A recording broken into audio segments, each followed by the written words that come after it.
Good evening, everyone. Welcome along to the Worldwide Gooner Elite podcast.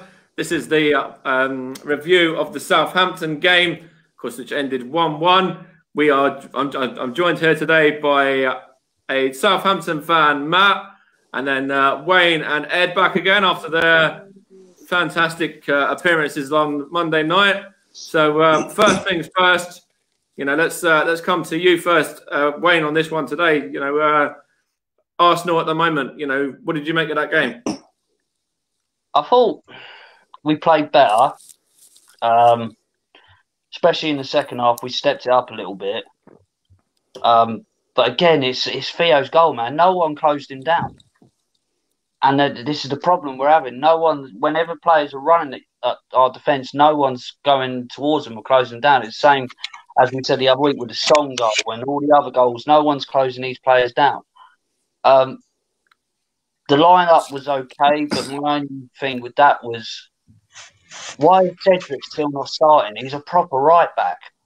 Yeah, I didn't understand that as well. When I was looking at it, and of course we had Maitland-Niles there as well, who did come in at right back. Yeah. Again, Niles really isn't a right back. He's never been a right back. All right, he's a versatile player, but he prefers to play in the midfield. And you see it when he does play in the midfield, he's brilliant. Yeah. When he plays in that midfield role. But Cedric, I don't understand it, man. There's something... Arteta, again, he was Arteta's signing. Is he saying that you don't trust him in that position? That's it. And when he's come in there, he's done a good job as well. The Europa League game, he was played against Dundalk and he played really well. Yeah, and I can guarantee you tomorrow, Bellerin will start. Yeah, now that he's back from his ban, yeah. Which is just ridiculous. I'm sure he will. And, yeah. I'm going to get going. Make sure that bathroom door stays open. And yeah. I'll text you I think Cedric, man, I think just give him a chance, just give him 1 or 2 games and see how he does. Absolutely, yeah. And what about you, Ed? Do you agree with that as well? Of course, with the whole Cedric, he was on the bench, wasn't he? But he really, when Bellerin's not available, and even ahead of Bellerin, he should be starting anyway. Yeah, like. From what I could see of the game, we were playing a 3 at the back as well. Yeah, we're Tierney. Yeah. Which, if you're going to play 3 at the back, you want 3 centre halves. You don't want a left back and 2 centre back. He had the ability to play a 4-4-2 easily, especially with Cedric. He did, even with Maitland-Niles not started, he could have played Cedric and Tierney and then Gabriel and Holding. And I think if we'd have played a 4 at the back, Gabriel wouldn't have been sent off. Because the only reason he made that challenge to get himself sent off is because he was too scared because he didn't think he had enough cover at the back. Yeah. What is it with us getting sent like players sent off lately? Discipline. Discipline is poor, really poor. I'll tell you what, Arteta is breaking all kinds of records left, right and centre. Yeah, not all good though, are they? Most of them aren't. Most of them are bad ones. Not good records, but he's still breaking them. Mm-hmm. He's still breaking records. And personally, tomorrow, I don't think we're going to win. I really don't. As I said to you, every game we go into, I'm not confident. I'm not at all. And just from our performances, and again, it seems like when we do step it up, we step it up when it's too late. Mm-hmm. And I'm not confident that we're going to get a result. So I'll settle for a draw, but I ain't confident we're going to win. And then the next game after that is Chelsea, which is, great. I know, yeah. We were just saying there off stream, me and Ed as well, I think before you joined actually, and this is where I'll bring you in, Matt, as well, that it was inevitable that Theo Walcott was going to score against Arsenal, just as it's inevitable that Iwobi, Giroud and Danny Welbeck will as well. So, was that something that you guys thought for Southampton as well? I wonder what sort of odds you'd get on that. Those 3 scoring. I might do it tomorrow. He needs to sort his hair out. Yeah. But no, of course, from a Southampton perspective, you went 1-0 up and, of course, you were flying. You were, top of the league, I think, at that point? Yeah, I think we were. We were never going to stay top of the league because Spurs and Liverpool obviously had to play each other and they couldn't both lose. So we were never going to be top of the league at the end.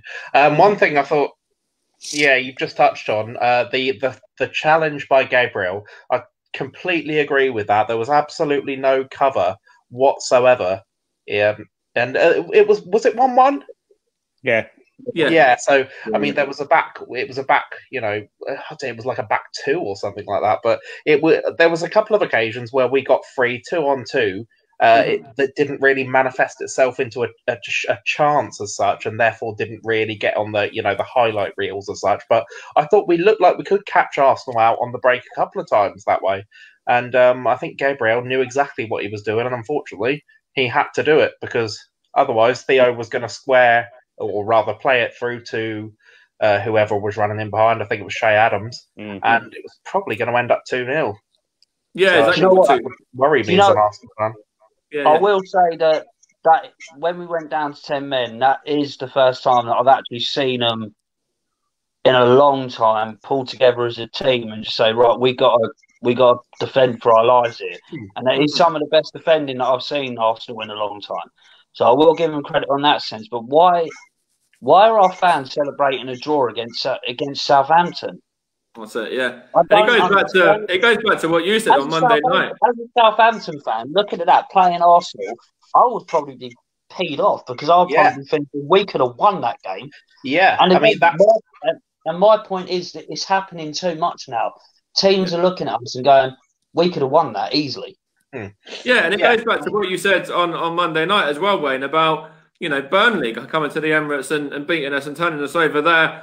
And you said that not to disrespect clubs like Burnley and Southampton, but Arsenal should be beating clubs like that. And on paper, they would be. Yeah. At home, we should be beating them teams. Now we all know over the years when we go to places like St Mary's, places like Turf Moor, they're very difficult places to go to and get a result. Yeah, places like Stoke. And Southampton away has always been one of our bogey sides. Oh, always. For sure. Like Derby used to be years ago. They always at Pride Park. They always used to be a bogey side for us. Yeah, but at home we should be beating them. Yeah, for sure, definitely. And this, again, I will say it's no disrespect to them clubs because Southampton are playing brilliant at the moment, and it's the best I've seen them play in years. But at home, with the lineup, with the teams and the players that we got, we should be beating them. There's no excuse for it. There's no excuse for it. I would feel exactly the same as an Arsenal fan. As a Southampton fan, I always like to try and take the positives. So I guess what you might call a bit of a happy clapper. So I do think it was a good point from the Emirates, but you're quite right. About 50%, I would say, of our fan base were actually quite annoyed after the game. We didn't go on and win it. Yeah. And this is the problem we're having. Even when we're drawing games, even at Leeds, their fans were paid off that they got a 0-0 draw. We were happy about it. Exactly. We spoke to, I don't know if you spoke to Russ as well, but I spoke to Russ, and I could see Russ's reaction to that. Yeah, and he was, as you said. That's what I'm saying, and it's happening too much. And as I said, as a Southampton fan looking on that game, I'll be thinking these are there for the taking. We could win it tonight. Yeah. I quite like looking on like Ladbrokes and places like that. Do you know, going into, I think it was 80 minutes, what the odds were on an Arsenal win with 10 minutes left? It was 22-1. Oh, wow. Yeah. If this was this time last season, you could be looking at decent odds. Yeah. But even 22-1, we're in a good position. Yeah, but even 22-1, we nearly won it with Rob's header at the end. Yeah, so I think that goes to show the lack of confidence that the general public have got in Arsenal at the moment. And Arsenal as well. It was only 1-1, like you quite rightly say. Arsenal could have still nicked it from a set piece. It wouldn't have been front page news or anything like that, but still 22-1 for Arsenal to beat Southampton at home. There's no confidence at Arsenal at the moment. And, you know, when me and Ed were talking about it the other week about them going on social media, did you see that thing in the week about them sitting in the at the Emirates Stadium talking about £1 for the coffee machine? No, what was that? Oh, go on Facebook and have a look at it. It's on the Arsenal thing there, and there's Lacazette. Who else is there? I think. I saw that because they're sponsored by Lavezza, aren't they? Yeah, and they're sitting there. Lacazette's sitting there with an umbrella. They just lost to Burnley 1-0 at home. 2 days later, they're all sitting there, smiles, talking about coffee machine prices. Yeah. It's starting to pee me off. It's starting to pee everyone off because How much are they? I mean, let's compare. You're primarily there to play football. You're not there to be a model, like Bellerin being a model and all that sort of stuff. You are a footballer, and if you don't play well, you train more. Let's compare it, right? How much is the top player on at Southampton? I think. Well, I don't know. I read the other week that Danny Ings was close to signing a new contract, which would have been about 90 grand a week. Right, and our players are on 150, 200. And 350k and sitting playing Fortnite.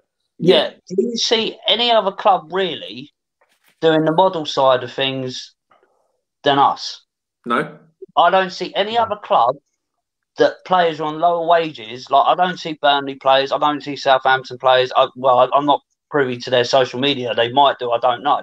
But from what I can see, I don't see other clubs coming out, their players posting things on social media, doing kits and like new designers coming out. How many kits and training jackets have we had this season? We've had more this season than we've had in the last 10 years. We've had more this season than we've had wins. Yeah, I know. And it's like, and they wonder why we're not performing on the pitch. Yeah. Because of these things, these distractions. And back in the day, and as we were saying the other night, even 10 years ago when it was the Invincibles, you never saw any of this. They would do the kit launch once and that would be it. That would be the end of it. You never hear about it. And they all came out at the same time. Yeah. And you would never hear about it again until the following season, until the new kit come out. It's ridiculous. And I'm sitting there and thinking, I'm all for promotion and everything else, and companies trying to do better and things like that. But when you're losing at home to teams that you should be beating, or drawing to teams that you should be beating, priorities. I will start asking the questions. Why are we doing this when we need to focus on the football? Yeah, for sure. So, to me, that's kind of like, that's just stabbing the knife in, really, and saying, oh, well, we lost to Burnley, but we'll get our money's worth today because we're just sitting here doing nothing. Yeah, promoting coffee or promoting games or whatever. Like, One thing I'd like, if I could just say about Arsenal on Wednesday night, I've actually seen Arsenal against us play technically worse. I don't know if you remember a game on Boxing Day about 3 or 4 years ago when we beat you 4-0. At St Mary's. I remember that. And that was probably the worst Arsenal performance I've ever seen. The one on Wednesday night was probably the most, or rather the least confident Arsenal performance, because technically you weren't actually that bad.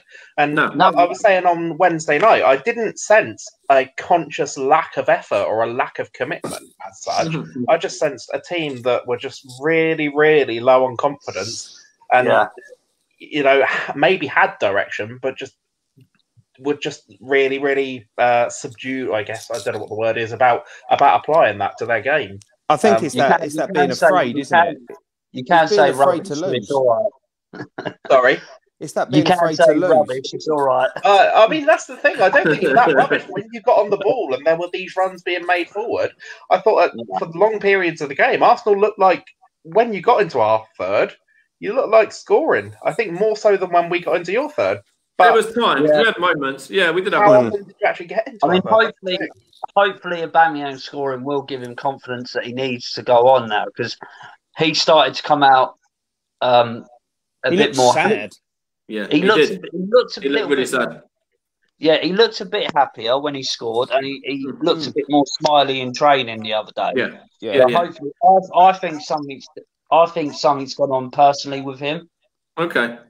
And because I can't see any other reason why he's just all of a sudden dipped this much in form and he's not looking happy at the club. But he works hard, though. You can see, even in the Burnley games before, he worked his arse off.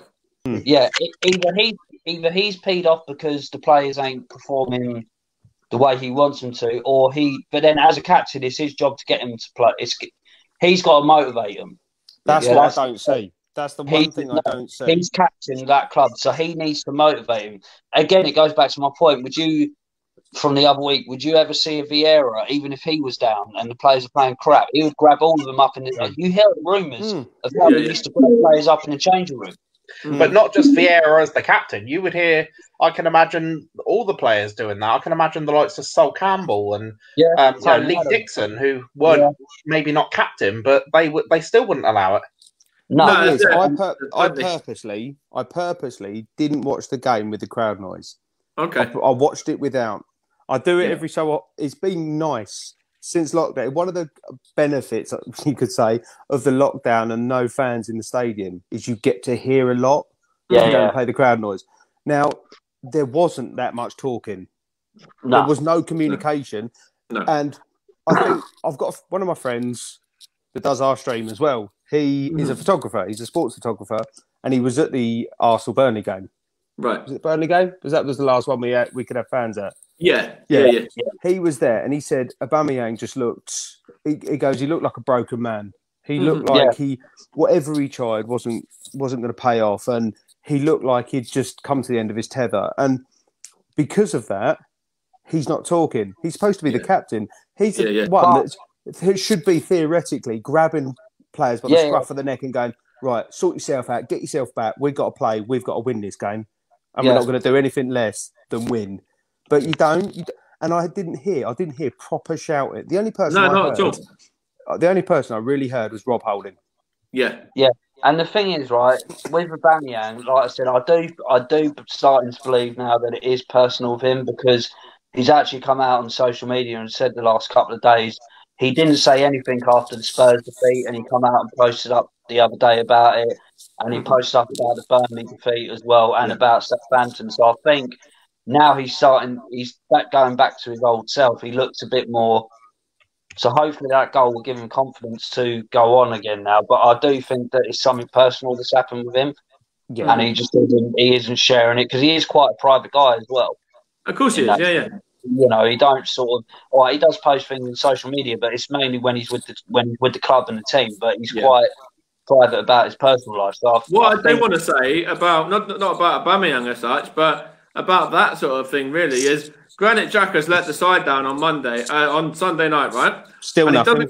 Still nothing now. Gabriel, he let the side down against Southampton by getting the red card. About 20 minutes later, there's an apology from him on Twitter. Yeah. That's the making of a man.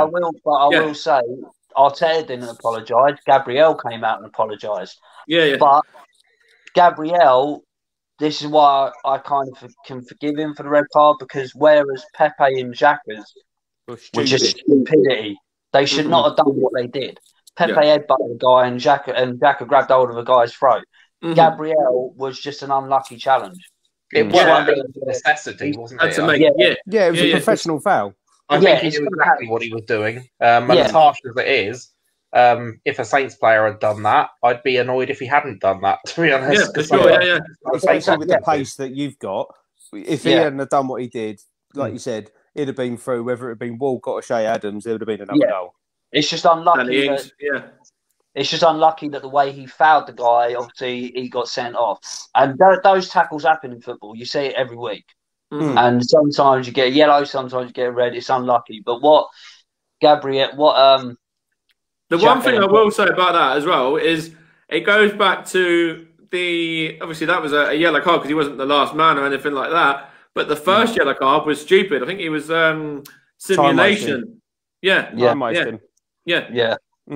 And that's, I think that comes with experience, and I think that we all know, we've all seen it. Players they waste time. It's part of the game, and the famous one when you saw Jens Lehmann when he jumped over the hoardings to get the ball and he threw it, but he made sure it hit the hoarding, so then it bounced away again, so he could go and get it again.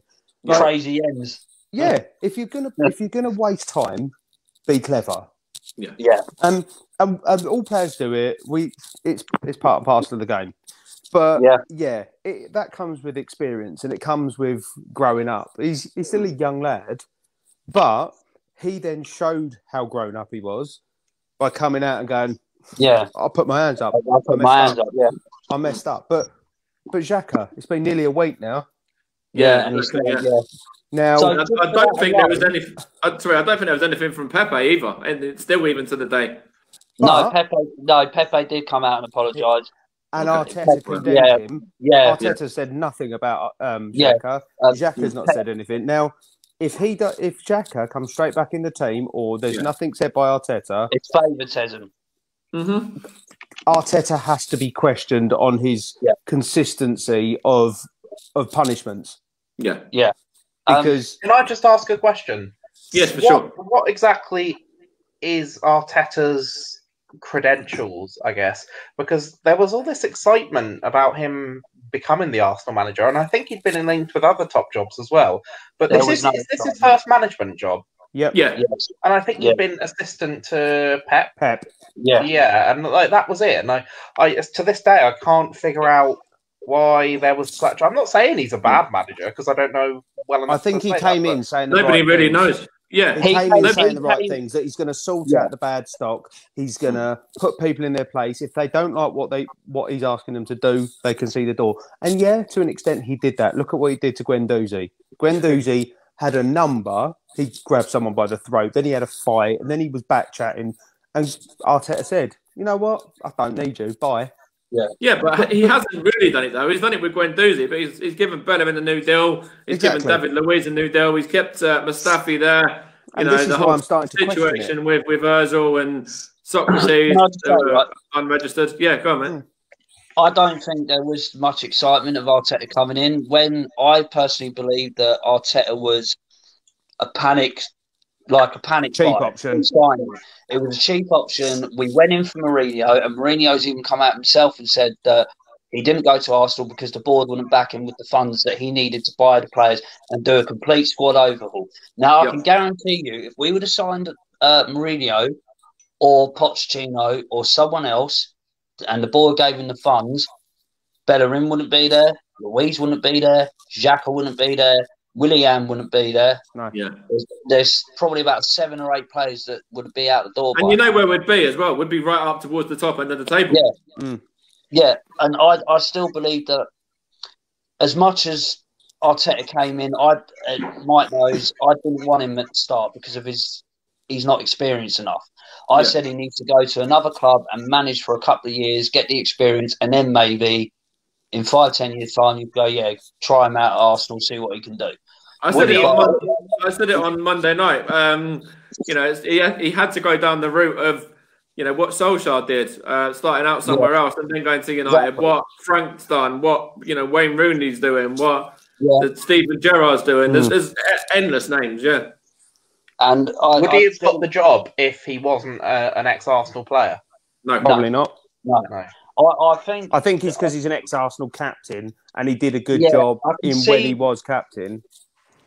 I can see why they gave him the job, because they want to implement the culture of the Invincible era. Yeah. Of you need to work for this club. If you're not giving 100%, you're out the door. But how can you say that when you got players like Bellerin and Xhaka that ain't giving 100% and they're still at the club and getting rewarded with new contracts? It doesn't make sense. They're contradicting themselves on what they say and do. With Arteta, I'm not going to blame it all on Arteta because I do still believe a lot of it, 90% of it is the board. Yeah, agreed. But I want him to do well. I do. But I just don't think he's the man to take us forward. I really don't at this time, and results are proving that. But that's what I mean, though. What is Arteta's tactical prowess? Like, why is he there? No one knows. He doesn't know himself. He doesn't know himself. Yeah, no one knows. And it's that lack of consistency. Like I said on Monday, I said there's no consistency in the starting lineup. There's no consistency in tactics. If I said to you right now, who's our starting 11, I can guarantee no Arsenal fan could tell you. But if I said the Invincibles 2004, I can guarantee. Whereas we're playing tomorrow, and I can tell you exactly what our starting 11 is going to be. Because it'll be the one that you played on the last 10 games. It was the same one you played 2 days ago. Yeah, you say that no one will know that our starting 11, but like I said to you the other night, I can guarantee I'll name 3 players that would start: Luiz, Bellerin, and Willian, and Xhaka if he weren't suspended, or 4 players that would start every week in, week out. And it's starting to irritate a lot of Arsenal fans now. I don't ever want to see Xhaka in an Arsenal shirt again. Same. I didn't after the first time, fan, and I don't want to see him in an Arsenal. I didn't after the first time, and he come back and he sort of started to win us over a bit, but we knew what he had sort of about him and in him. Bellerin needs to go down the gym and start working out more. And Bellerin needs to drop down a few divisions and go and play for Forest Green, not just support them. He needs to learn how to take a throw before he can play football. Yeah. And Willian, I just believe, is the biggest flop at the club ever. Oh, what a waste of a signing. Where's his form from last season at Chelsea? I know. Yeah. Where's Bellerin's form from the FA Cup final and, go just before lockdown happened? Bellerin was playing really well. He was. Because it's that lack of competition. It's that it's like they know they're going to get in the squad. So it's like, well, I don't really have to bother. That's the thing. If there was competition, like if you put Cedric and even at a push, I know I don't like to put him there, Maitland-Niles, and say, right, these are your competition. Whoever I see is best in training this week will be playing on Saturday. Mm-hmm. But he obviously doesn't do that. He's obviously got his favourites. He does. And it can come out and go, no, he hasn't. I haven't got favourites. I go on their footballing merit. Doesn't look like that. No, he's got. You don't just go by training. You go by previous games. Because I can stand there and kick a load of balls into an empty net for 45 minutes. Anyone can. Yeah, anyone can. Yeah. I do believe that he has got his favourites. I've said that from day one. And it's clearly obvious that his four favourites are Willian, Bellerin, Xhaka, and David Luiz. Yeah. They're his four favourites that he at the club. Whether it's because they're out of that whole team, they're probably on the more wages. I don't know. So he's thinking, well, while they're here, I've got to use it. But then why not use Ozil? Yeah, true. Exactly that. And every point at Arsenal, everything that's going on, there's always a point or an argument you can make against what is happening. I don't see that at any other club. No, I agree as well. And I think what I will say is what we were talking about before, Ed, on the sort of pre-chat as well, really, where the whole thing with Willian and David Luiz now coming out saying about that, they don't want Arteta there as manager. And I don't know whether there was anything in that for you, but Bellerin was suspended, Xhaka was suspended. William was dropped down to the bench. David Luiz was on the bench. I wonder, if he did that out of, if he started those players, William and David Luiz, getting some sort of backlash, maybe. I think they've been proven to be troublemakers. Yeah. Together, they own a business together. Yeah. So they're very close, and the fact that they've been instrumental in two different managers, Conte and Jose, both being sacked, not them walking out, being sacked from a club, you have to kind of question what their motives are. Why? If it was the first time, if they've seen, we don't get on with Arteta, if this was the first time, you could think, okay, there's a bit of a rift, there's a bit of a difference in opinion. You could go with that.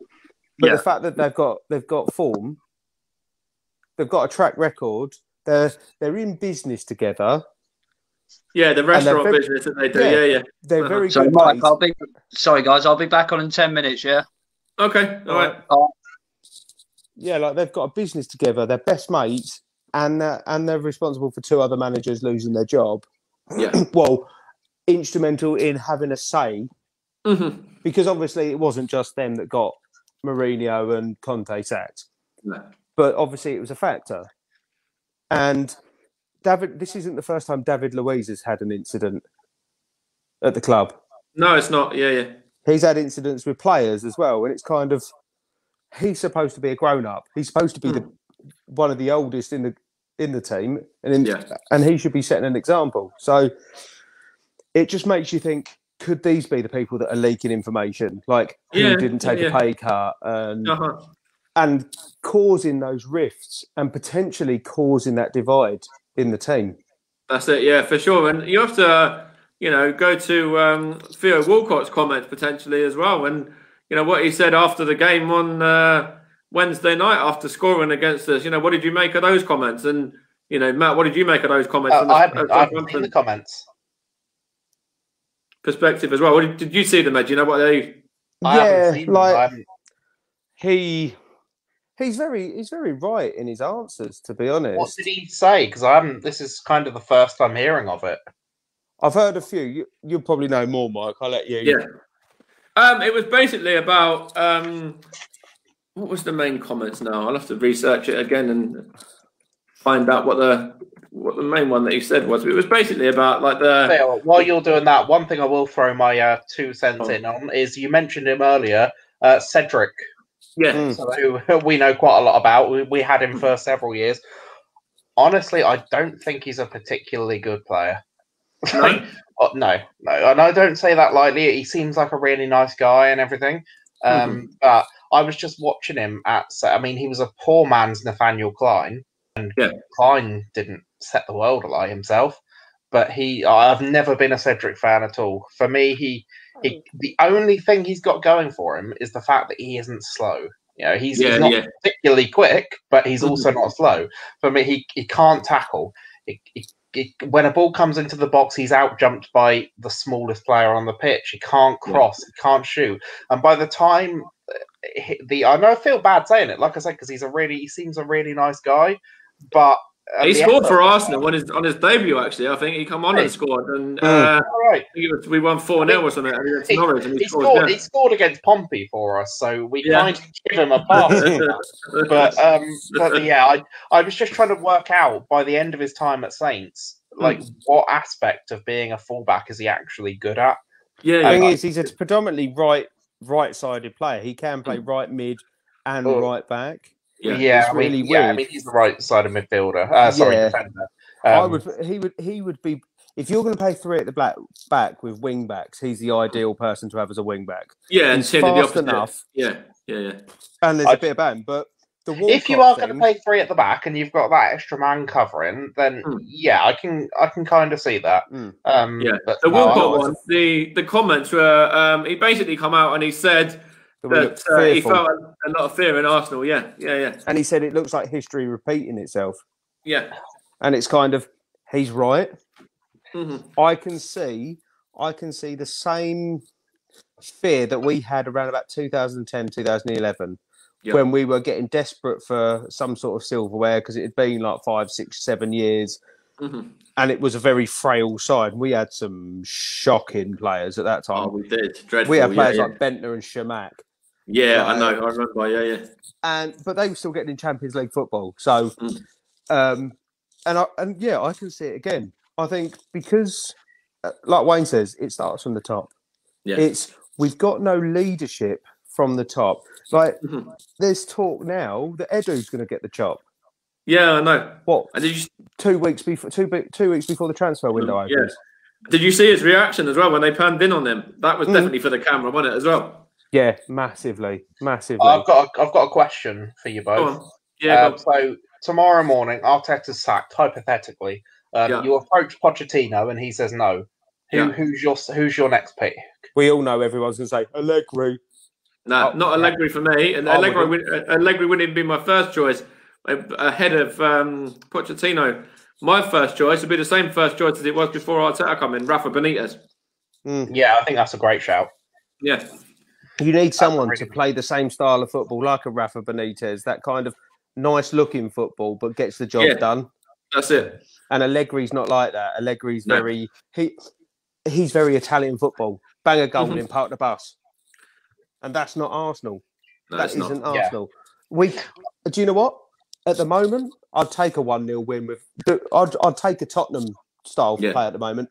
Bang a goal in, sit back, and just hope for the best and hope we don't concede. I don't like that. I've grown up, like, bearing in mind, I'm in nearly my mid-30s. I've seen the likes of Dennis Bergkamp, Thierry Henry playing for my club. Oh, me too. The likes of those two and, Freddie Ljungberg, Bobby Perez, Yeah. And I know you can. It's all that kind of looking at it through rose-tinted specs and going, "Oh, the glory days." Yeah. But we've always played nice football. Yeah, exactly. We've always played, even back in the days with Charlie George. If you watch that 71 Cup final, we still played lovely football, even for the 70s. So we had a really good little team back then as well. And even going back to the 80s and stuff, when we had the likes of Mickey Thomas around and Rocky and that, guys like that as well that I didn't actually see play, but when you see the highlights of them, you can see the kind of players that they are. They gave everything. I mean, I was pretty relieved that you were in that mindset on Wednesday night. Yeah. But at the same time, there was a part of me that was disappointed because I'm 29, I'm 30 next year. Well, I suppose I would be if I was 29. I grew up, right in the midst of the Arsene Wenger era, right in the midst of the Invincibles, and even in that trophy drought, Arsenal was still playing some absolutely wonderful football. And do you remember, I think it was the goal that you guys scored against Norwich, I think, where you pinged it about Wilshere that put it in. Yeah. And that's one of my favourite Premier League goals. I've always enjoyed watching Arsenal play as a neutral, but there was just nothing of that on Wednesday night. And it almost left me a bit deflated because I thought, 1-1 at home to Southampton. I thought you're going to come at us, and they're going to. Yeah. I think our best bet might catch them on the break, but it might. Nothing. I was thinking while I was off air that me and Ed should start up a thing, back the beard until Arsenal wins. When they finally win, we'll shake beards. Mate, don't. Go for it. I'm going to have a beard down to my knees at this rate. You're not, yeah. Well, it is Christmas. It is Christmas next week. You'll be giving Santa a run for his money. Yeah, and I've got grey hairs as well, so it's all good. Yeah. As long as you bring us a gift on Boxing Day, I don't care. Yeah, do you know what? Looking at that shirt, man, I couldn't get used to that shirt. I just don't like it. I like it. Yeah, I do like it. I'm in one of those two minds. Like, I wanted to get it just because I wanted to see what it looked like wearing it and look like in the flesh. Yeah. But it is still a bit. It doesn't look like marble. It looks like I've just been stabbed. It looks like Freddy Krueger got you. I like the crest. The white crest. But I think that our blue one should be our away one, and that should be our third one in Europe. Mm-hmm. But that's the thing that's really annoying me as well about this whole thing. When we were playing in the blue kit at home. Oh, did we have Leno in the goalkeeper? Leno in the white kit as well. Yeah. Right? It's like, I understand it's money, but it's again like, let's stop faffing about with what kit we're going to wear. It's pretty much I bet they're sitting in the changing room and go, well, I'm wearing the white kit today, so which boot shall I wear? Because that'll match my kit. And it's just put a shirt on and go out and win. All this faffing about with kits and, like I said, the coffee thing and everything like that, it goes to show that the Cronkies just treat Arsenal as a business. They don't care. Always have. They don't care about results. As long as their business is thriving. Stan doesn't care. Yeah, Stan doesn't care at all. Josh slightly more so. But I think that's because he kind of has to. I think because Stan doesn't, I think Josh has kind of got that extra interest because he feels like the fans need to hear from somebody. We had a great incident a few years ago where do you remember Victor Wanyama? Victor Wanyama. We'd won a big game or something, and we were riding high, similar to what we are now. We were about fourth in the league. A few hours later, he tweeted after the game. The best tweet I've ever seen in my life. You might have seen it on social media, but it just said, "I just had spaghetti. It was very nice and I enjoyed it."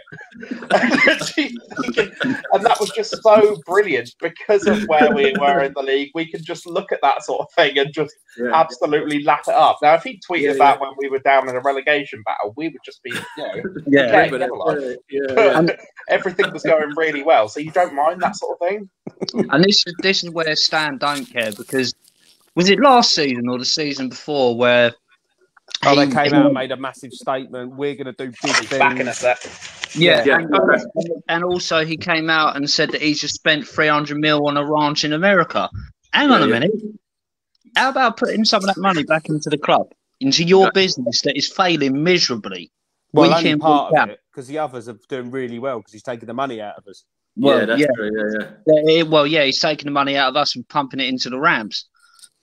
And that's where it comes back to. I think this is where our games and the way we play and the way we're looked at as a club, it's one of those things. It comes from the top, and of course I think the Cronkies haven't been ruthless, and they've gone. Yeah, Arteta may have said the right things in the interview, and he might have looked upon that he's got the right. I genuinely don't care what he says, right?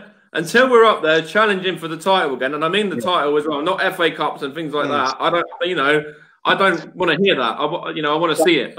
Actions speak louder than words. Yeah. But Mike, the thing is, as long as the Cronkies are in charge of Arsenal, we won't be challenging for the title for a very, very long time. No, I know. Unless Stan, the only way I can see it, unless he throws 200 million at us. Yeah, or let the other guy buy him out next year. Yeah. Or he hands it over to Josh. Yeah. Because Josh might, he sort of cares. The thing is, though, it's not about who runs it. It's about how much they pump in. That's true. This is what it boils down to, and I think that's why. Yeah, Arteta may have said the right things, but it was the cheap option. Yeah, it was 100%. Because if you're gonna hire either a proven trophy winner, title winner, or what is essentially Pep's cone boy, which one's going to be cheaper? You'll go for the cheap option, of course you will. Exactly. Well, you would do if you're Cronky. We've never gone. Yeah, but if you're looking at that Arsenal era of the culture and you want to pump into like the hard work, the invincible era, and all of this, and say, we need someone that knows the culture, that's won titles, I would have rather have gone for Vieira. Yeah. You know what I mean? If you're going to go for an ex-player, go for someone with a bit of managerial experience. He was actually, Patrick Vieira was actually linked with our job times ago. I'd have been quite happy with that. He done well in France, and even now, he's available. So he done all right in New York City as well, in America. Yeah, he did. Yeah, he did. He done all right there. It's just he weren't given the funds there really to, So getting him for Arsenal is the exact opposite of what we want. Not of what we want, but of what he would want. Then, yeah. Obviously, in America, it's a lot to buy the players, and because obviously football ain't as big out there as it is over here. It's getting bigger, but I feel like out there, you got to do trade deals and things like that. With other clubs to we've trade. We've got a really good Arsenal fan base over in America. There are plenty of we've got a massive fan base over there, massive. Yeah. Especially where is it? New York. We got a massive fan base, and in Colorado as well. As well. Because that's one of Cronky's teams, isn't it? The Rapids. Yeah, Colorado Rapids. And from when I went to Florida a few years back, I remember walking around in my Arsenal shirt and just seeing loads of Arsenal fans out there. Yeah, all over. Yeah. And it's crazy to think how many. But when you go to places like Florida, there's so many English that actually live out there. There is, yeah. So they've all come from sort of London way and down this way. And as we know, Stevenage is more. It's half and half. It always has been, hasn't it? It's either Arsenal or Tottenham. Because they're so close together, like they're so close to us. You're either Stevenage, Arsenal, or Tottenham. You're every now and again you might find the odd United or Chelsea fan, but you're either Arsenal or Spurs. Really, personally, I think in Stevenage, most of the pubs that I've been to, well, all the pubs in Stevenage, I've always seen Arsenal and Spurs shirts. And there is all the time. And I think that's a lot. That's probably most of the case for a lot of the surrounding towns outside of London, like us. Yeah. It's all you're either Arsenal or Tottenham, or Is Stevenage in London? No, just Hertfordshire. I thought it was Hertford. Yeah, okay. Yeah, it's about 20 minutes. About 20 minutes away from London. Right. Yeah, but to jump on the train to the Emirates is easy, isn't it? Like we do it. We've done it and stuff. So direct train takes about 15, 20 minutes, and then just a walk to the stadium. Yeah. You get off of Frisbee, and the stadium's literally right round the corner. Yeah, it's just a walk down. Yeah. So you think how many thousands of fans in Stevenage go to Arsenal every week? Oh, plenty, mate. Yeah, loads and loads. Probably about 20,000 at least. Yeah. That live in Stevenage that I can name. I can name a few that are season ticket holders. Like me and you that are members of the club, and like red members and that, and gold members and all that. So many people go from here. So it's the same, I guess, probably places like Welling and Hatfield and all that as well. Yeah, all across, and even up to where Ed is in Benariki as well. Be very similar. Yeah. You're all the way out there, are you, Ed? Yeah, saying that though, it's not that far on the train. It takes me probably 40 minutes. Okay. Because I'll go into Stratford and then I'll get the overground. Yeah. I remember going to Billericay years ago. I'm going back about 10 years ago now when Stevenage played them in the FA Trophy. I was there as well. Yeah. And we went up to Billericay. I remember going up there. It's a nice little place. It's a lovely right. place. Yeah. And so we'll get back to the game as well now and stuff. So because we play Everton tomorrow on the back of that yesterday. So first of all, what do you reckon to Aubameyang's confidence now? Do you reckon that goal with him a lot more, confident and a lot better? So. You'd hope so. I'm not confident, but you would hope so. And bearing in mind his first ever goal for Arsenal was against Everton. It was, yeah. It's what I will say about that as well, though.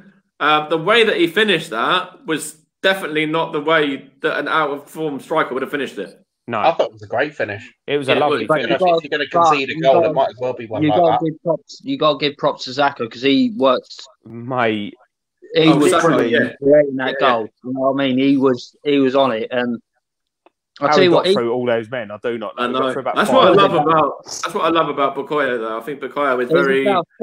Five players he skinned, weren't it? Before he knocked it on. Throwing legs in to try and get him down. Yeah.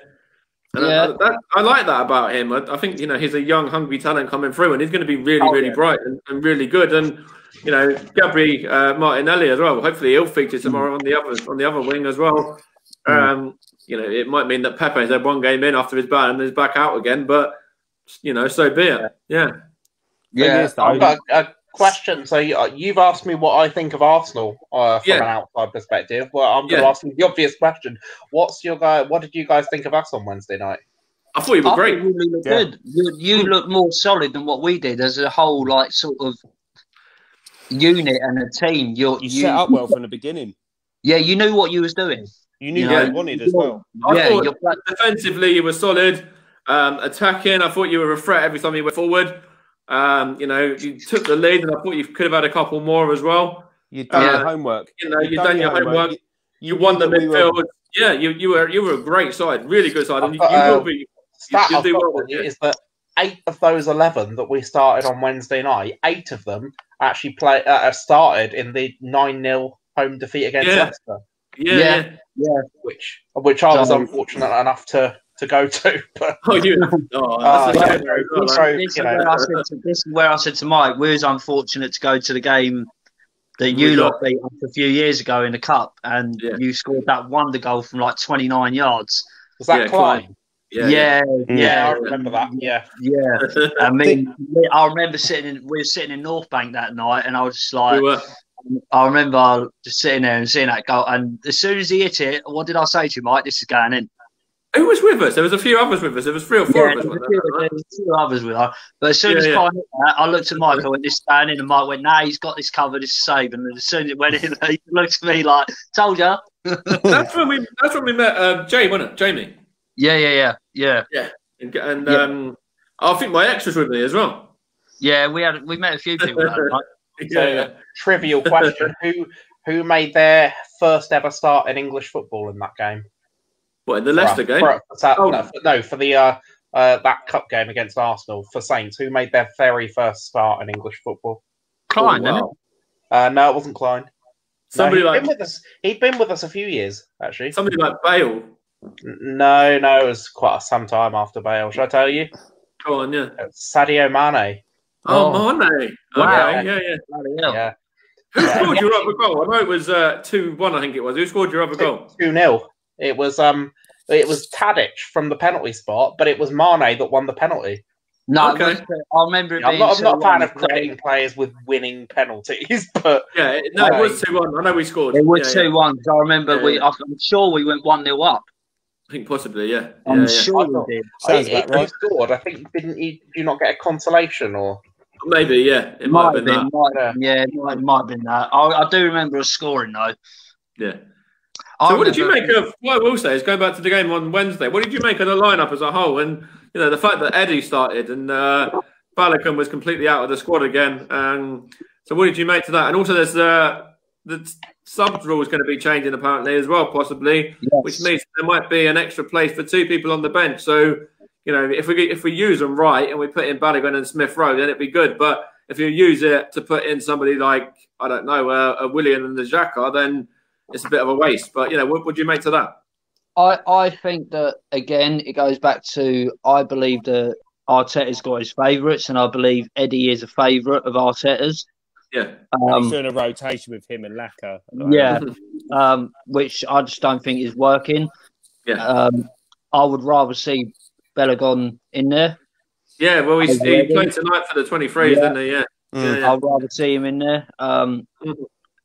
And I think the 5 subs. I think that'll work wonders. I really do. If we use the right players. Yeah, if we use the right players, because if players go down injured and you've already used up 3 subs, and you'd think, right, no, I can bring on another sub now. Yeah. And I've always thought that subs should be more in football. Having 5 subs and only being able to use 3 of them, I just think you should be at least able to use 4 out of that. Even with this new proposed change, I think you can still only use 3 sub breaks, can't you? Yeah, so you have to do it in 3 sub breaks. But the half time doesn't count as a sub break. Okay. Oh, right, okay. So technically you've got 4, so you could make changes at half time and then. Right, okay. So, I think that's how it works. But then they've also got that kind of concussion. Yeah, which I like as well. I was talking to Ron about that earlier as well, and I like that. Yeah. I think that'll be really good, especially because a lot of those things are accidental as well. Take Jimenez and David Luiz. There's no malice in there. And, fortunately, it happened at the start of the game, and there was, that was one of their subs. But if that happens, later on in the game, and then you'd use 3 subs and you have to aim with a man less, it's not really fair, is it? Yeah. Did any of you boys cheer the other night when Liverpool scored their second goal? I was watching it. I was actually doing it on the watch along. It was. I think I've half missed it, to be honest. Who laughed at Tim Sherwood? Who laughed at Tim Sherwood? Come on. Yeah. I haven't seen it. He was sat there when they were just about to take their corner. He was like, Tottenham have got the aerial advantage there. This won't be a goal. And literally, as he said, it won't be a goal. They crossed it in and Firmino back in. Literally, I'm crying. Obviously, I didn't go as mad as I would if Arsenal scored, but I sort of when Liverpool scored, I was like, yeah, go on, Liverpool. I was like, I don't want if Tottenham win the league, man, I'm going to move to another planet. Yeah. I might start watching tennis or something. Start watching golf. Yeah, as I said, I'll just carry on watching ice hockey. I'll carry on watching ice hockey, so that starts in January again, so I'm all good. Well, I will say, these have had their opinion on this already, but I want to get your opinion about Theo Walcott's comments, Wayne, about the comments he made after the game. I didn't really see the comments he made. I heard about them, but what did he actually say? I weren't too... About Arsenal being very fearful.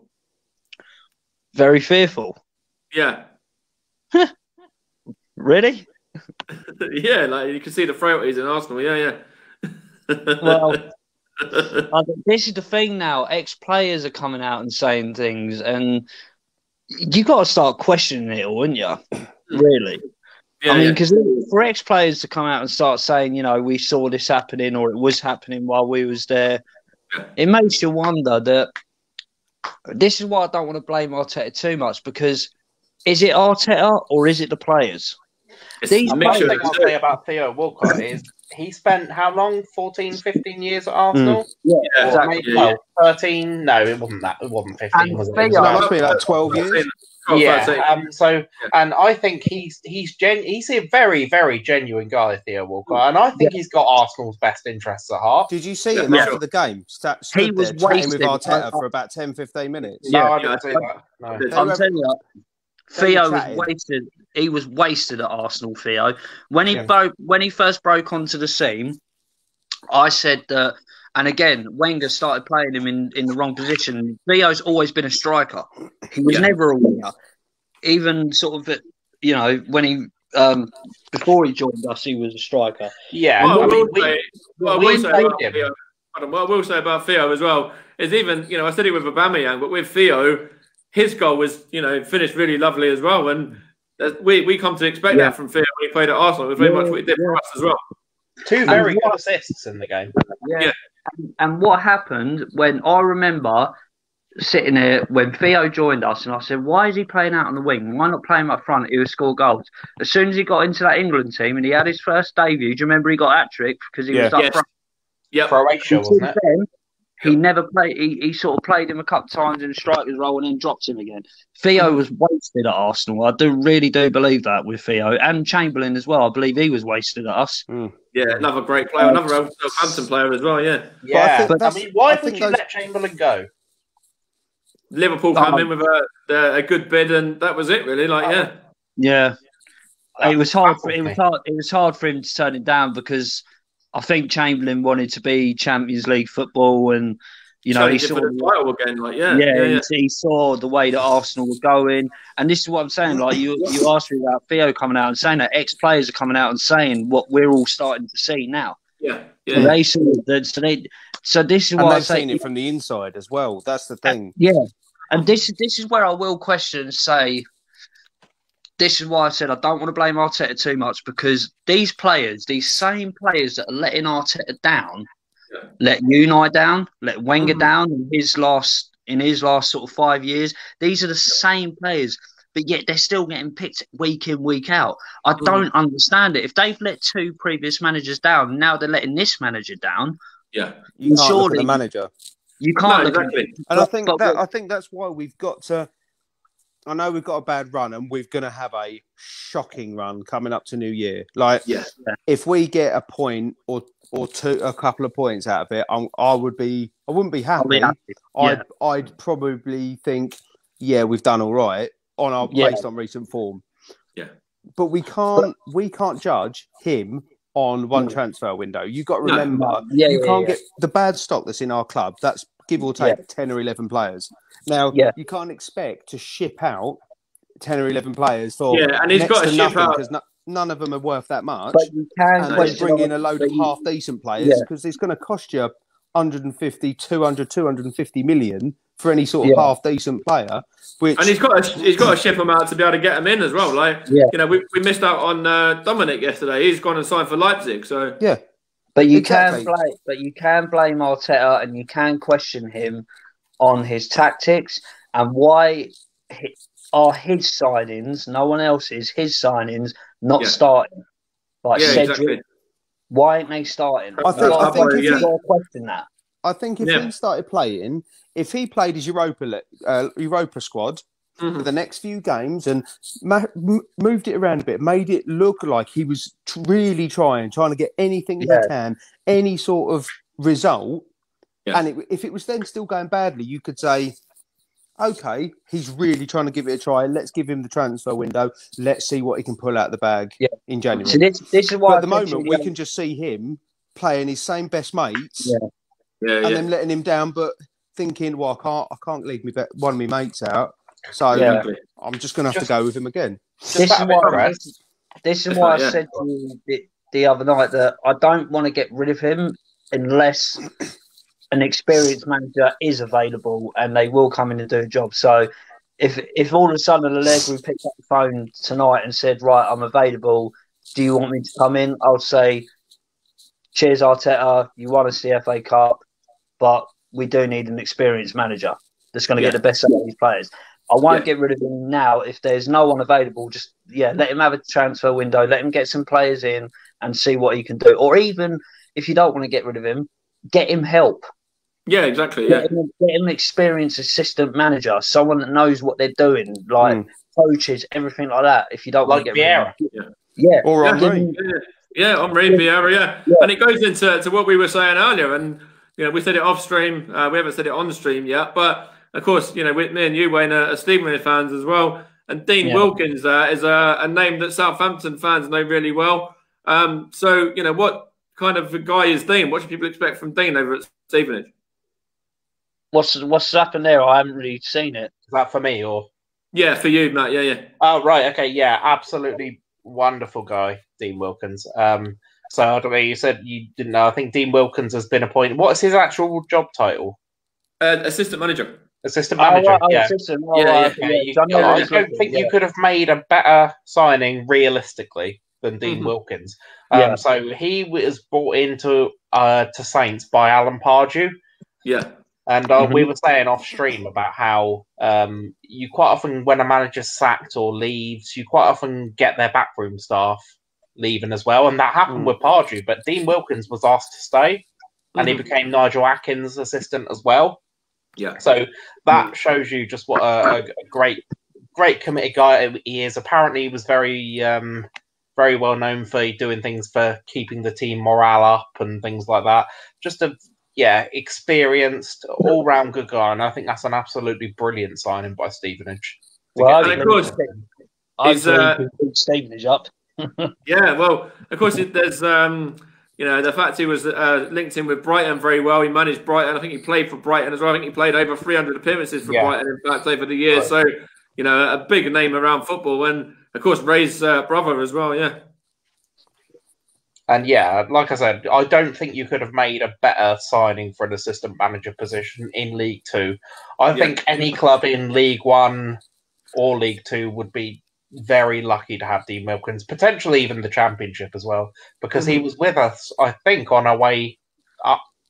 We sort of bypassed the Championship, but he was with us, I think, for that. Yeah, so I think you've done absolutely remarkably well.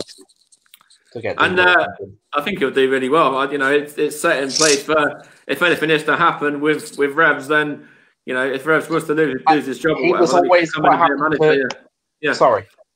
No, I was just going to say if Revs was to lose his job as well, then he's set up nicely to come in and become a manager maybe as well. There at Stevenage, yeah. And he was always very happy to sort of be the backroom guy and let other people take the credit. Yeah. So, I think absolutely remarkable. So I must admit, actually, when you messaged me that, and I kind of half read the article because we were just ready, because I mentioned before we were on stream, I had a funeral to go to today. So we were just about to kind of leave for that. And I kind of saw this, and I genuinely thought Arteta had been sacked and you've put him in charge as caretaker manager. Hang on. And I wasn't...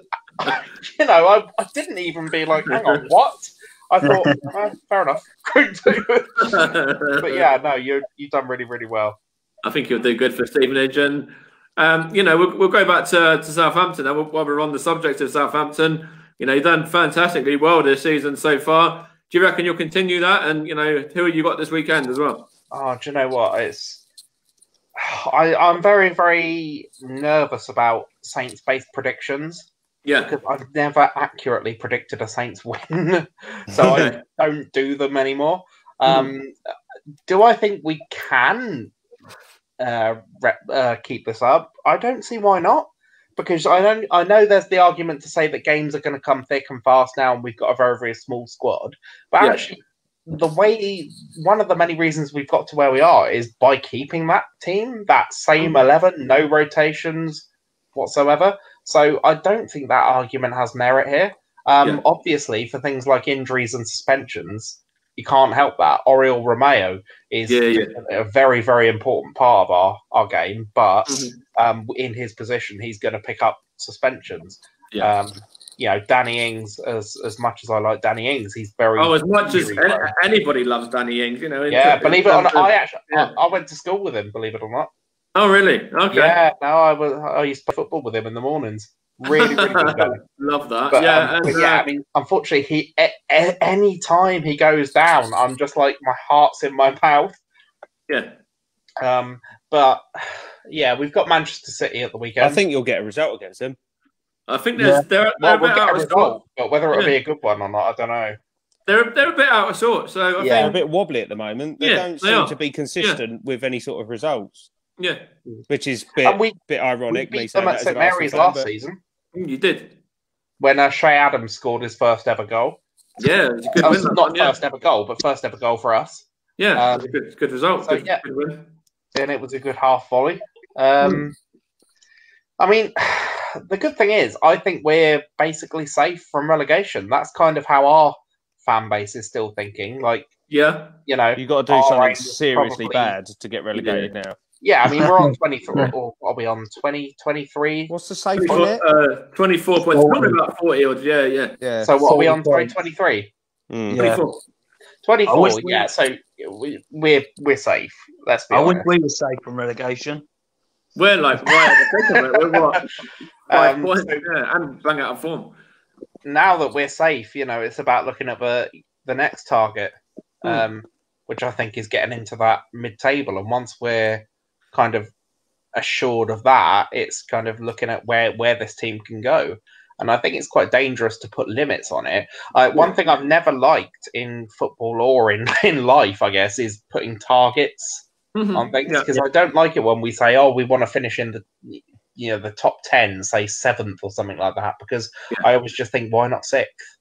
That goes to my point, Mike. What he just said there about Southampton not really setting targets. If they finish in the top 10, that to them is, and to most clubs, is a good season. Now, as Arsenal fans, and I've said this, the last 15 years, or since we won the Invincibles, we expect too much. We're supposed to be the 3rd biggest club in the country, behind Man United and Liverpool on title wins and everything else. But yet, when we left Highbury, we was promised within 10 years that we would be competing at the top level. We'd be competing for Champions League titles. Yeah. And we've gone backwards from that. And now I just sit there and I think, I don't expect us to win. I don't expect us to get in the top 4. At the moment, I'm not expecting us to get in the top side of the table. Exactly. No, same. Like I said to you guys the other night, I would rather us spend 2 seasons out of Europe, do a complete rebuild on that team, and just go from there. The thing is, though, if you're not in Europe, what about the players that will lose interest in, coming to Arsenal? Yeah, but then are doing well like that, though, aren't they? I was going to say, I think it's a different kettle of fish, though, isn't it? Because I was going to say, Liverpool done it for Liverpool were out of Europe for 2 seasons, and look at the players they attract: Van Dijk, Mainey, Salah. They done it. Why can't we do it? Yeah, okay, fair enough. You know what I mean? I was going to say as well is we're out of the Champions League and we're still attracting someone's party. We're always going to be a big, high, attractable club to players. I think you're right. I think if we sit out of Europe, I know it'll be tough, but it's that one less competition that you've got to worry about. And just then focus on the league. Yeah, and then all those players that you throw in the Europa League, like the likes of Balogun, Willock, Nelson, Aziz, Cottrell, they ain't got those games to play then. So when are they going to play? They're going to have to play in cup games and in the league. Yeah. And at the end of the day, you can go, well, they're not experienced. Well, how are they going to get experience if you don't play them? Exactly. And we saw with Bukayo Saka, he's come in and he was a young lad when he come in. He didn't have any experience, but he's one of the shining lights of the side. I thought Wednesday night he was your shining light. I thought on Wednesday night. Yeah. But more often than not, he is. As I said to you guys the other night, let's be real about it. Even if we was in the Champions League, would we really be competing? No. We'd get embarrassed again by Bayern Munich, right? We'd get Barcelona or whatever. Even teams like going up against teams like Anderlecht, I'll be fearing the worst. Well, what I was going to say is you're touching on Anderlecht there as well. With the Europa League draw, we haven't got an easy Europa League draw. What do you make to that? You reckon that could be tricky? Mate, they're one of the top teams in Europe. Mm-hmm. We're going to get a thumping if we're not careful. Yeah, Europa League draw. Yeah. And the first leg's out there, isn't it? Yeah, first leg's in Portugal. So, and even if we do get past that, you think then the teams that we could face, we could end up meeting Tottenham again, United, Leicester, Ajax is another one. They're huge. Ajax, who else in there? Milan. There's so many good teams. There's plenty. I'd be fearful of playing Rangers at the moment in UEFA Cup. Yep. How much of a priority is the Europa League for you guys at the moment? It's massive because the board want us back in the Champions League, and if we can't do it for the top 4, then we got to do it for Europa. Yeah, so doesn't that then contradict what you were saying about sitting out of Europe a minute ago? It does, but at the same time, I'd rather it because, like I said, let's be real. If we was in the Champions League, we wouldn't compete. We'd get turned over every match, every game. We'd be out by the group stages anyway. Yeah. So we'd have the second half of the year to sort stuff Can out. you imagine if we got to Champions League next season, right? And with the players we got, if he didn't sign a couple of good players, right? And we all of a sudden we drew a group like Bayern Munich, Inter Milan, and PSG. PSG or someone else, we would get battered every game. Bayern Munich, it would be 8-0 this time instead of 5-0. PSG will probably put 10 past us and Barcelona 12. We wouldn't compete in the Champions. I strongly believe that with that team that we've got, unless we can't even challenge in the Premier League or the League Cup. So I don't know. Exactly. We can't even beat Burnley at home. We ain't PSG, are we?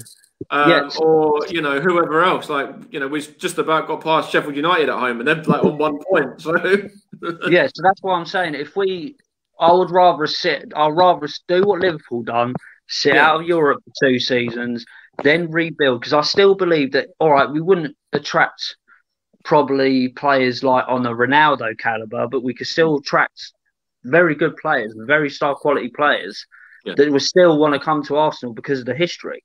And because I think you could attract players that were kind of experienced Europa League players in the sense that they want to play in the Champions League.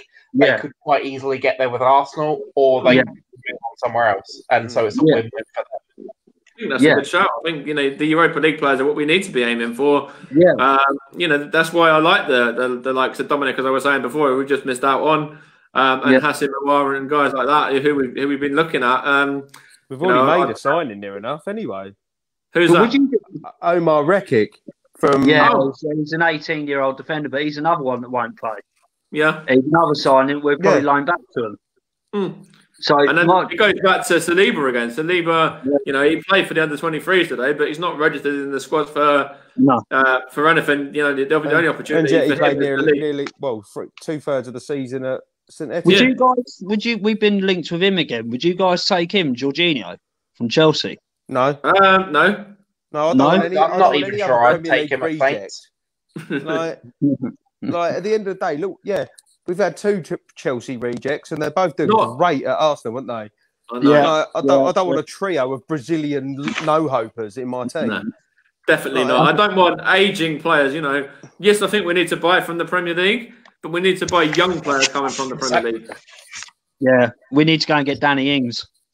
I heard that. Better than Walcott back and Shea Adams and... there's plenty of players in there, aren't there? Yeah.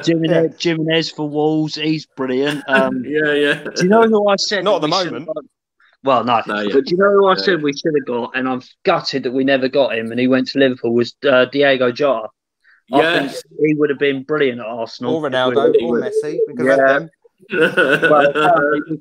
Apparently we could have had Suarez, but we wouldn't pay the extra £1.50 or whatever it was for his fee. Have we got any spare change? We might better do it now. To be honest, would you want that trouble? Would you want that? At the time, yes, because if we would have signed... I found a fiver, we'll even get some change. That season, all we was lacking was a top striker, because we didn't have a Aubameyang or Lacazette. If we would have got Suarez, we'd have won the league that year. I still believe that, because that's all we was lacking was a top striker. And that was when we lost to Swansea at home, wasn't it? Yeah. We were there. 16. Yeah. I was there as well. And all we had up front was Benter and Giroud. Yeah. Oh. So if we would have, I'll tell you what, I'll take Giroud back right now. Yes, please. Same. Definitely. I'll definitely take him back right now. We need somebody like that, a bit of a different dimension up front, somebody we can just fire crosses into, and somebody that's actually tall, because we're putting crosses in. But these players, I'll take Jack Wilshere back right now. Yeah. You know what? I'd take him back on a pay as you play contract. Yeah. Really? Him and Partey in the midfield. All day long. I'll take him back. Jack Wilshere would play quite well as a number 10. You'd have Aaron Ramsey back, wouldn't you? Oh, 100%. If I had the choice of Rambo or Wilshere, it'd be Rambo every day. I'd take Ramsey, I'd take Wilshere, I'd take Giroud. All of those three. Even Alexis Sanchez. There's names for sure. Apparently, Ramsey's had a crap start. I quite liked Iwobi. Yeah, it won't be. I know he gets a bit of stick from the Arsenal fans. I think he's quite a good player, actually. Yeah, I like him more as a player than I do actually like his hair. But yeah. But I don't like him anymore because he's going to score tomorrow. Oh, he will. He will. Who would you take from Saints then? Well, we said loads. Danny Ings, 100%. Shane Adams. Yeah, Shane Adams. Really? I'll tell you who I would take. Your whole back five. Yeah. Your strikers. No, do you know who I would take? The one player I would take. There's one player I would take as well. Yeah. Prowse. 100%. Yeah. Free kick specialist. It'd improve Arsenal, yeah. He signed a contract a few months ago. I know he did. And actually, another player I would take, as well as Vestergaard as well, the one player that I would take is Stuart Armstrong. I rate him as well. Yeah. But this is what I said to you guys the other night. If we went out, right, if we got 25, 30 million to spend, I would love to go out and sign that Lewis Dunk from Brighton because he is a top defender. Absolutely. I would love him at Saints. He's brilliant. He's Premier League proven. Absolutely brilliant. And then go to the Championship. Norwich midfielder. Yeah. Max Aarons. Go and get him. Binald or whatever his name is. Yeah. Buendia. Yeah, that's the one. Yeah, sorry. Yeah, him and Max Aarons. And Cantwell. Yeah, you could probably get all three of them for about 40 million. I really love Lewis. That's what I'm saying. And I can guarantee you them three would do better than Bellerin, Xhaka and Willian. Yeah, and definitely. If you go through the whole Premier League and even the Championship, a few teams in the Championship, right, you could probably pick every team in that league. You could probably pick 5 players out of that team, even your team, right? You could pick 5 players who we said we would sign that we would take and say that they would do better than what we've got now. What's the lad of Forest called? I can't think of his name. Oh, the Nottingham Forest bloke. He assists quite a lot. Oh, what is his name? I don't know. But, I can't remember. I know what you mean. Would you take Wayne? Would you take Ilias at Arsenal? I'll take Ronnie Emery back right now.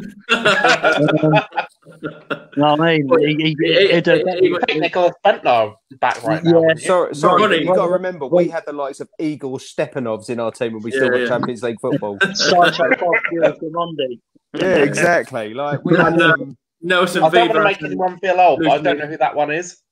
Stepanovs, he was around 2008. Yeah, he was at the. When I went to the Legends game against AC Milan, him and Pascal Zigan were in defence that day. I was there as well. It was around about my birthday, and Kanu scored a hat trick. Kanu came on and scored a hat trick in about 20 minutes, and he's like 40 odd years old. If he hadn't played for Pompey, I would just love him. Kanu was a brilliant player. He was superb. Absolutely loved that guy, and I did like Anelka until he kind of sort of done what he did. But I loved Anelka. I think Anelka was very underrated. At the United game when I was 3-2 at Highbury. I remember going to a Charity Shield final in 1999 at the old Wembley Stadium against Man United. Yeah. And I remember Nicolas Anelka coming up to the Arsenal fans, and they're all chanting "F off Nicolas Anelka" because of what he was saying about the club and that. So. But as a player, you can't take away. He was a quality player, top. What I will say, right the way through his career. What I will say is, if you've not seen his documentary, watch his documentary as well. It's exceptional, really, really good. I've seen it. It's brilliant. Yeah. Okay, I might give that a watch. Andre, I feel like Nicolas Anelka. You could. I feel like any club he's played for could quite truthfully say I liked him until because it just seems to end like that for him. But you can't take anything away from what he did on the field because he was absolutely fantastic throughout his entire career. Exactly. He was just so consistent. But that year, that front four that we had Henry, Bergkamp, Anelka, and Kanu. Oh, it's unreal, yeah, and even that's some of those players there. Yeah, and we had in the midfield, we had Vieira, Omars, and Petit, and Parla. Yeah. Now that midfield, everyone was fearful of that midfield coming up against that every week. Would you have had Tony Adams at the back as well? Yeah. Yeah. At that time, yeah. Yeah, Tony would have been at the back alongside Martin, and probably still Lee Dixon and all that as well. I'll have Tony Adams back now.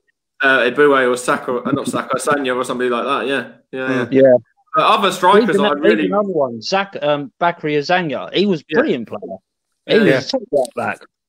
One thing I was going to ask you, or all of you, Theo, I was gonna Google this, but I didn't want to cheat. So, is Theo Walcott your highest ever scorer at the Emirates? Yep. Yeah. I wondered this on Wednesday. He's got to be, isn't he? He's got to be. He is. It's going to be between him and Robin van Persie, I would imagine. Yeah, and Van Persie was another exceptional one as well.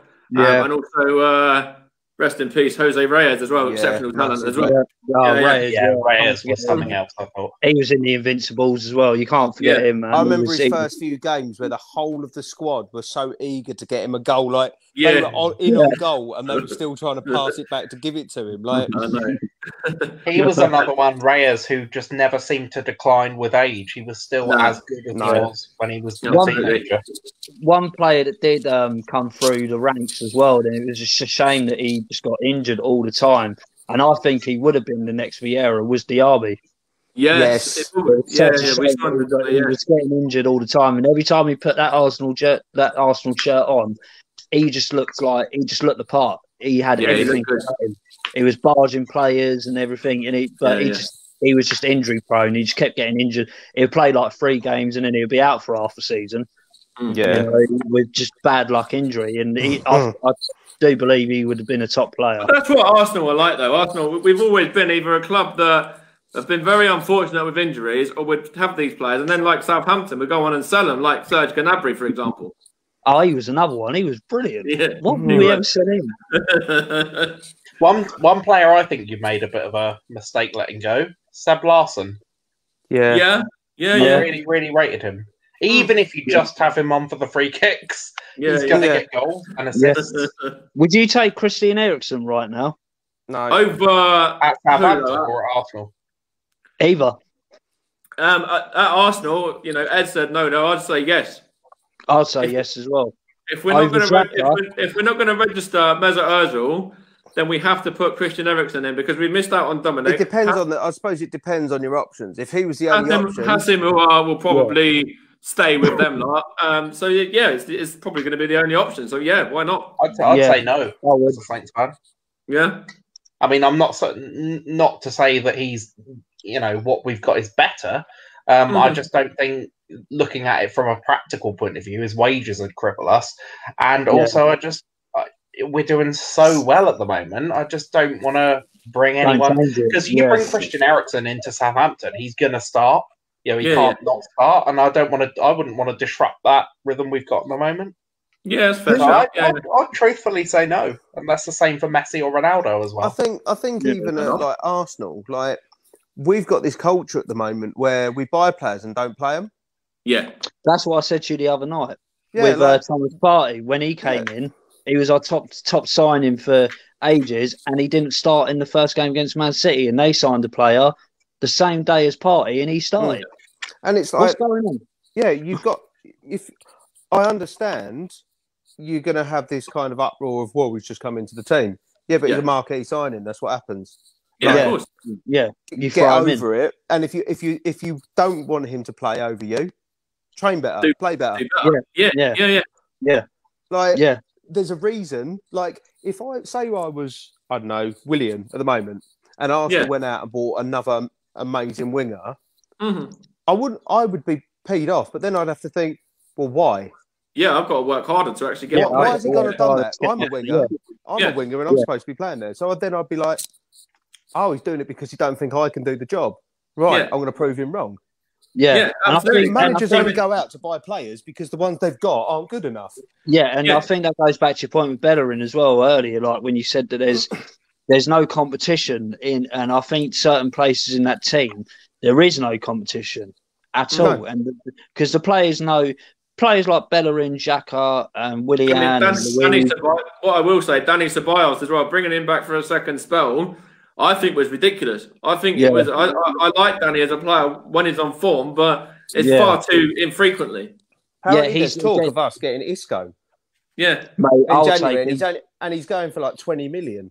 Yeah, and he's still what 28 years old. Yeah, so he's still got about him up, 5 years left. And he's played with Ceballos as well. Yeah, I would take. Why aren't you playing Ozil? I mean, that's probably an essay question. If do you we want to open Pandora's box? Or? Yeah. Yeah. What's going on there? Because I know If you there's know, I will give you £1 million because I don't I know think there's anyone things really going on knows. behind the scenes, but also there's things going on behind the scenes with half your players. Yeah, So there is. why isn't he near that start? Because he's got quality. He can put the ball into the Yeah. box. He can Yeah. lay it on a plate for forward. I We- don't know we if I think support a football him team and, or support a soap opera, to be honest. Yeah, Yeah. I mean, just sorry. Him and Aubameyang, that's a dream combination for any team in the world, surely. Yeah, and Yeah. Lacazette and Pepe as well, like behind and alongside. Yeah. That's a dream front four. That should be a world-beaten front four. Why is it Yeah. not being tried? Why is it not happening? Because I he's think- been frozen From an out. outside You know, point of view. he was frozen out because of political reasons. You know, Arteta said football reasons, but we all know that's not the case, and we're not going to pretend that it is. I think Arteta's either got to do two things in January. He's either got to swallow his pride and go, I'm registering him and I'm playing him, or he goes to Ozil and go, if I'm not playing you, you're gone. Bye. You're Whatever gone. you want, we'll give you the money. Get your bags, off you go. And then we go and sign. Yeah, because And then we go and sign Isco. Yeah, the thing is, I know. they're the only two options because if we let him sit on his backside for 350k a week for the next 6 months, Playing what's that saying? PlayStation. What's that saying to the rest of the squad? Yeah. And that goes to Fear our of point. walkover. Potential They're- incoming players. Yeah. And the players that are playing are lazy as well, and they're thinking, oh, well, there's no competition. I'm going to get my money, so whether we win or lose, it don't really matter to me. No, exactly. I know. And What does that say for any potential signings coming into Arsenal? Exactly. Yeah, it's a lot of uprest and It's that whole ethos, isn't it? Yeah, it is. Yeah. It is. But where's this? But what I will question, right? Before the Tottenham game, they said, that the Arsenal players and the manager had a secret meeting, Yes. and there was a lot of rows and a lot of pointing the blame, and there was a lot of clearing the air. Where was the secret meeting and this anger been on the pitch? Because I haven't seen it. It I hasn't been didn't there. see it against Tottenham. I didn't see it against Burnley. And I didn't really, apart from the second half, I didn't really see it against Southampton. No. No. And Burnley, you can say we saw it for 15, 20 minutes against Burnley as well at the start, but that's about it. Yeah. Same against us, to be fair. Yeah. I haven't seen any of this angriness or any of this fight that they're saying that, the thing that annoys me is like when we lost to Burnley, the next day they're all up in training on the morning, all smiles and laughing with Ozil and other players, and I'm sitting there thinking, mate, we just lost at home to Burnley, fourth home defeat in a row. We haven't scored at home for we scored 1 goal in 4 games at home. We've got serious And disciplinary records. We're right down towards the bottom end of the table. Yeah. In December, we're sitting 15th in December. This ain't August. This is December. Yeah. Now. If I was Arteta, I'd be screaming at him. Yeah, you have to. Yeah. I think Like players need to have... I'd be telling the club photographer and the club videographer to do Get that. out. I'd be Yeah. like, I don't want anything on social media because I am going to rip them a new backside. Yeah, I think players need to have that sense of pride or shame. And they've got to have a bit of fear for the manager. Look at the way Ferguson was at United with their hairdryer treatment. Yeah. There was a reason players wanted to avoid that. Yeah. Do you know what? I heard a story a few years ago. I think Roy Keane told it on Sky Sports, where he'd had a really, really bad game. He came into the dressing room and Ferguson looked him in the eye and just went, "Oh, Roy," and then just shook his head, and that was it. That was all he needed. It was that kind of your parents saying, "I'm really disappointed in you." Just had such a respect for Fergie that he just didn't want to let him down. And have the Arsenal players got that for Arteta? No, and I think not. It's spinning the question around on me. I think Southampton have got that for Ralph Hasenhüttl. The players don't want to let him down. The players, when you don't want to lose... I'll take him off for you a lot as well. We'll have the manager. Yeah, we'll have your manager. I'll tell you who I would take right now, Benitez as well. Yeah, I said Benitez earlier. I'd be my number one choice. I would take him in a heartbeat right now. Yeah. If him... I just don't feel like... And Brendan Rodgers, you're like, yeah. Even in Wenger's first tenure at the club, the players respected him back then. But then, as soon as we moved to the Emirates, that's when the problems started falling apart. As soon as our top players left, like Vieira's and that, and retired, and we brought all these players in, they just didn't have the same respect, the same hunger, passion, fight that the old players did have back then. And they just don't. I think a select few respect Arteta, but the younger ones. Yeah, as a whole. Is there a difference between like and respect? Do they like him or do they respect him? Yeah, that's the thing. I think there is a big difference. Yeah, and I think that comes back to his consistency of punishments. I think if you're letting certain players get away with stuff, like Xhaka, who was club captain, who was given a second chance, and he's cocked it right up. And then not come out and said anything about it. Him or Arteta. Arteta was quick to jump on Pepe's back. Yeah. It just shows, favoritism. Yeah, okay, he might have done it privately at the training ground. I doubt it. That's the thing. We don't know that kind of stuff. But if say you're at work and you've done something wrong and your manager tells you off in his office, you can cope with that. But if he outs you on social media and in the press, it's going to affect you more. So it's a bit different. If somebody pulls you to one side and says something, or if somebody, if you're going to do it to Pepe, do it to everyone. What I was going to say there as well. Like just to bring it back to that example there, what you were saying there.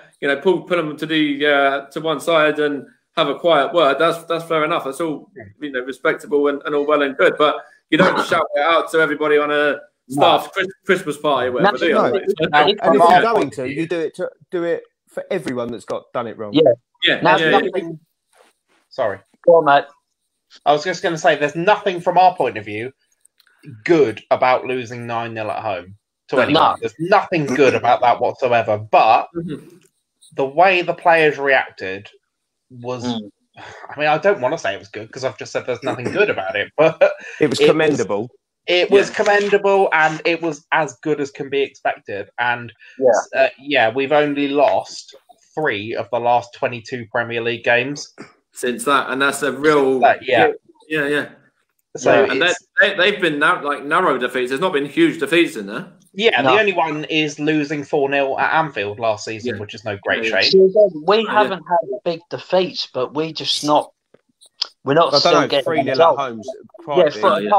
Apart from the 3-0 against Villa the night they taught us how to play football, but apart from that, we're still not losing heavily, but we're still losing and we're not getting the result. And don't get me started on that Villa game as well, though. What I will say is we were 1-0 down, or could have been 1-0 down within 50 seconds, whatever it was, or 20 seconds, and we didn't we didn't learn from that. Yeah, exactly. I think if you look at the statistics, like if you look at the stats for Wednesday's game, right? Yeah. In total, the whole game we had 35% possession, right? Accurate passes. 262 out of a possible 340, right? Yeah. Southampton passes 632. They had nearly double the amount of passes and more than double the amount of accurate passes. And that's home. And the possession as well. The possession. When I saw half was 27% for Arsenal. And that's a mixed bag of passes as well. That's long field, that's diagonal, that's cross, that's all sorts. We were doing all. That's what I like about Ralph. We seem to have made it work and found that mixture between playing the long ball up to the forwards and playing around and our fans were getting a bit because we played back to our goalkeeper a lot under the likes of Claude Puel and Maurizio Pellegrino. But actually, what we've learned under Ralph is that playing it back to the goalkeeper can be an effective form of attack. Yeah. But that's the thing. What I will say, I was just going to say, in regards to that as well, that stat that you brought up there, the possession stat, you don't see that very often at the Emirates, where the other team have pretty much double your possession. And the fact that in total we had 4 shots on target at home. Yeah, I know. Right. And some games we've had 0 or 1. Yeah.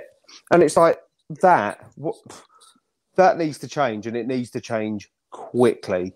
We are a club predominantly known to be scoring goals, not and good looking possession. Football. Yeah, and keeping possession. And we can't get possession, which means then we can't even take a shot. exactly. You got to remember, out of those 4 shots on target, one of them was a goal. Yeah, exactly that. Yeah.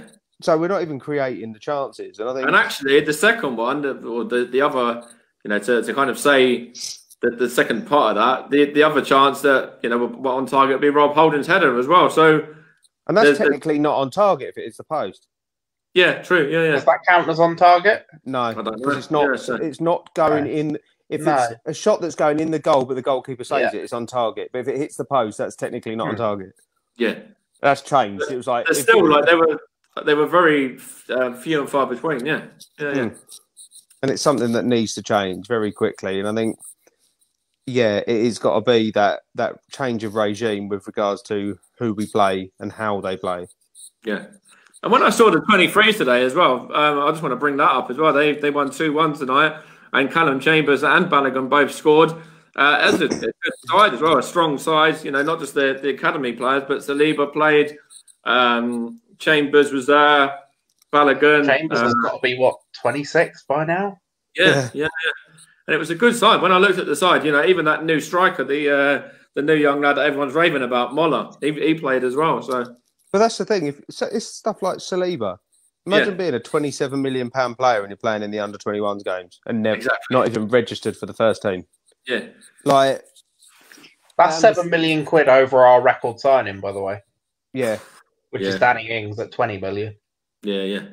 It's mental, isn't it? It's crazy. Absolute craziness. Like we could put the worlds to right here. We really could. But like with me, you and Wayne have definitely got to go to a game when we're all allowed to again. Yeah, definitely. So definitely. And of course, I think the last game I went to, I think it was the Vittoria game. Okay, yeah. That was the one where Pepe scored. Yeah, the wonder free kick. Yeah, it's a great free kick. Yeah. The last one I went to was just before the first lockdown, and against Everton. In fact, we won 3-2, and they scored after about 30 seconds. I think it was at the Emirates, and they scored on the striker half time, and we scored the third, and what turned out to be the winner for Aubameyang about a minute after half time. Last time I went, we lost 9-0 at home, so you don't want to go back in a hurry. It was just horrific. When we had to drive, because I live in Plymouth. Yeah. And it was a 4-hour drive there, the pouring rain, and it was just the worst performance I've ever seen by any sports team at any level. It was just absolutely disgusting. And I know you can say, Ryan Bertrand got a red card after 10 minutes or so, and maybe you can account that for two or three of the goals. 4 if you're an incredibly generous person, but you shouldn't be losing 9-0 at home. And my mum's a steward at St Mary's. So we were staying. Me and my wife were staying with her for the time we were down. So we had to wait around the stadium, and we waited outside where the players come out. So we got to meet a few of the Leicester players. Yeah. So we saw Mayo come out, and I think I shouted a few choice words to him, and he went back in, which I'm still really ashamed of. But I met there was a I won't say who it was, but there was a Leicester player that came out and was being greeted by his adoring fans, most of them children. Can you sign this? Can you sign this? Can you sign this? And he literally just went no, and went right past them, got in his own private taxi and pissed off. Jamie Vardy's like that, though, isn't he? How did you guess? It's all about the was. Yeah. But that was kind of, and that I just looked at him and it was just like, no. Yeah. But one person I did have a chat with was Wes Morgan. Yeah. Absolutely lovely person. He, really humble about it. And he hadn't played that game. I think he was on the bench. So he wasn't out of breath or anything. He was just very gentle and quiet. And, it was tipping it down with rain, like I said. And he actually asked us, how long have you got to wait? And all the rest of it. Really nice guy. Yeah. You said about your mum being the steward at Southampton. My mum was the first steward at Stevenage Borough to steward in the away end. years ago, and her first match was Stevenage versus Woking in the away end. Oh, so that's like Arsenal Spurs. Then, derby. Yeah. It's like Southampton. It's like Southampton Pompey kind of derby. We hate each other with a passion. Seeing Woking is like whenever the fixture lists come out, it's kind of like Arsenal. The first one you look for is Tottenham home and away. Yeah. Whenever the fixture lists come out, the first one Stevenage fans look for was Woking home or away. It's like it's the main derby, and I think that night we beat. That's the night. Do you remember when Craig Dobson scored the winner in the 93rd minute? Yes, and that's very well. We went 2-1 down, and then we won it 3-2, and that stadium absolutely erupted that night. And there's a little stadium. It was great. Yeah, it was the first night as well that I took my cousin with me, and it was his first football match. And as I said, it was my mum's first match as a steward as well. Yeah. And he was leaning up against the barriers, and I said to him, "I wouldn't stand there, mate." And he went, "Why not?" I goes, "Because if we score, they're going to pummel forward in this stadium." And when we scored the winner, I just see my cousin like holding on for dear life, and he was only 15, like on the barriers going, "Fuck it!" I was sitting there trying to grab him, going, "I told him." Yeah, we've got a system in place for our games against Pompey where you have to get the official club travel to the game. So if you're a Portsmouth fan living in Southampton or vice versa, you have to go to the other ground, get the bus to the stadium, get the bus back, and then get back to and it's just a real, because I think they call it the bubble. Yeah. Okay.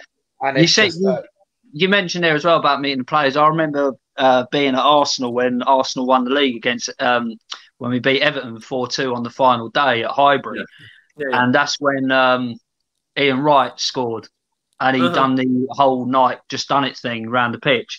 And at the end of that game, I remember the street party afterwards, man. It was one of the best sort of street parties I've ever been to in my life. I love the Arsenal parties, though. When Arsenal wins something, they throw some incredible. Parties. It was incredible. And I remember all the players coming out, and everyone thought, "Oh, they're just going to get in their cars and go off." But like Ian Wright, Tony Adams, and all them, they joined in with the fans. And we were like in the middle of amongst the fans celebrating like winning the league, and they were actually like singing anti-Tottenham songs and everything. And but it's a bit like when we won at Anfield in '89. They all got the coach back, and we were in the pubs around Highbury.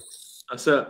And when we won the FA Cup, we had the parade, and of course the one that everybody knows is Jack on the he's shouting. What do you think of Tottenham? I love that. When we beat Villa 4-0 as well, we went up to we watched it in the Gunners pub. Because obviously we couldn't get tickets to the game. We tried so hard to get tickets, but they all went straight to the season ticket holders, not the members. So we thought, well, the next best thing is we'll go up to Arsenal and watch it in the Gunners pub up there. And when we won, again, the street party afterwards was. I didn't come down to that with you. I didn't, but I almost did. Yeah.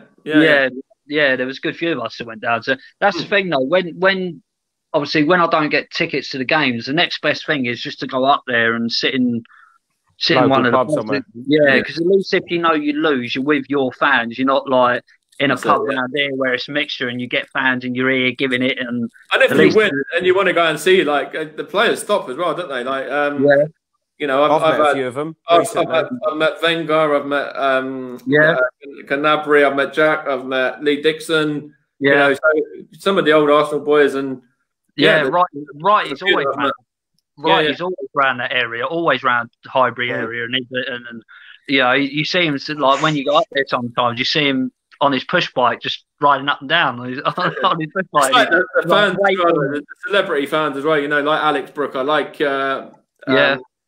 What's his name? The guy that played Max in EastEnders. It was literally, I was walking to a game and he was standing in front of me. I was like, and I think it just killed, or the rumours were going around that it killed Lucy, whatever it was. So I've heard him actually. He's been on Talk Sport before talking about Arsenal. Yeah. He do you remember when I worked at the Range, Mike? When I was warehouse manager there, and he used to come into the Range a lot. Okay. I work for the Range currently. Shit company. Sorry to swear on air, but it was rubbish company. Rubbish company to work for. But I was there 3 years. I was there in the warehouse. I was glad to get out of it when I did and got my new job and that. But he used to come into the range a lot. And who else was it? The guy who played Robbie from EastEnders. Okay, Gaffney. He used to come in there a lot, and the girl that plays Sonia, she used to go in there a lot as well. Okay, yeah. Especially at Christmas time, they all used to sort of come in and have a look at the stock and everything else and that. Yeah. I mean, because a lot of them live around the Stevenage area, or just on the outskirts, in the villages and that. They live because it's not far from where they film and that. So a lot of them live around this area. I think. Is it the guy Steve McFadden? He lives just up the road as well, about 10 minutes away. Man United fan, isn't he? Yeah. And actually, if you go to very local ones, there's the girl that plays Stacey. She's got a thingy up the Old Town, hasn't she? She's got one of them the flats. Yeah, in the Old Town of Stevenage. She's got one of the penthouses at the top. Yeah, she's brought one of them. So a lot my of mate met her actually. He said she was a really nice girl. Yeah. I think her husband was with her as well, and he said he was really nice as well. But anyway, I'm going to have to shoot off, lads. This has been absolutely fantastic. It's been great. It's been long, but really good and enjoyable. Yeah. How did we go from football to EastEnders characters? Can we go back? I don't want any spoilers, though. I haven't seen it for about 2 or 3 weeks, so just keep it to yourselves. But yeah, I'm going to have to shoot. So. I could tell you what happens. My daughter's a mad EastEnders fan. Oh yeah, your daughter. He does have a daughter. Yeah, I do. She's 17. It's like in school when you used to say, "I have to watch the Teletubbies. My brother watches it." No, my daughter's actually going on the EastEnders set after once it's safe to and that, because she got a thing to go on there, and she's the guy who plays, is it Keegan? Okay, yeah. All right, yeah. And the girl who plays Tiffany, they're showing her around the set. Oh wow.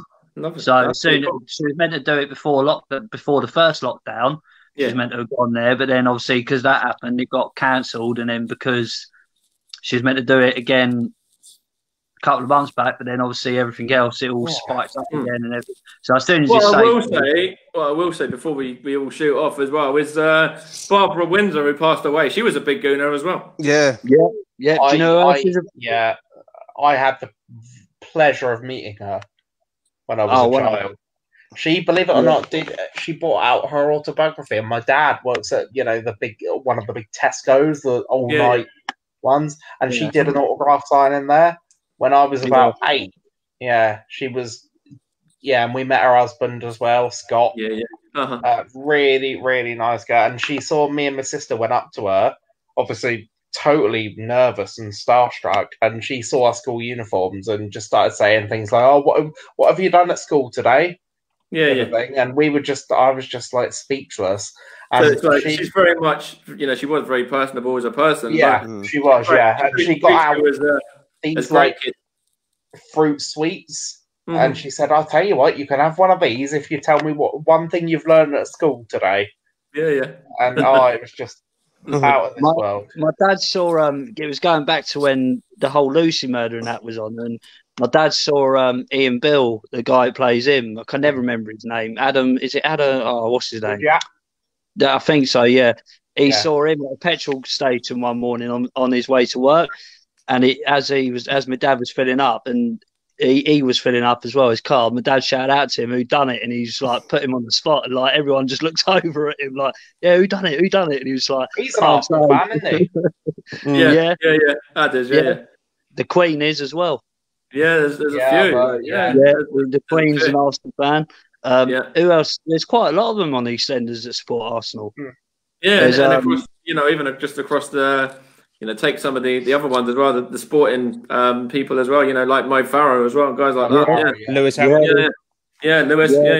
Yeah, there's loads of them. The only one we've got is Craig David. That's a good one to have, though. Sorry? I said that's a good one to have as well, though. Yeah, I mean, he is the only one. But he sings when he talks normal as well. I suppose the only other one, Benny Hill. The theme tune.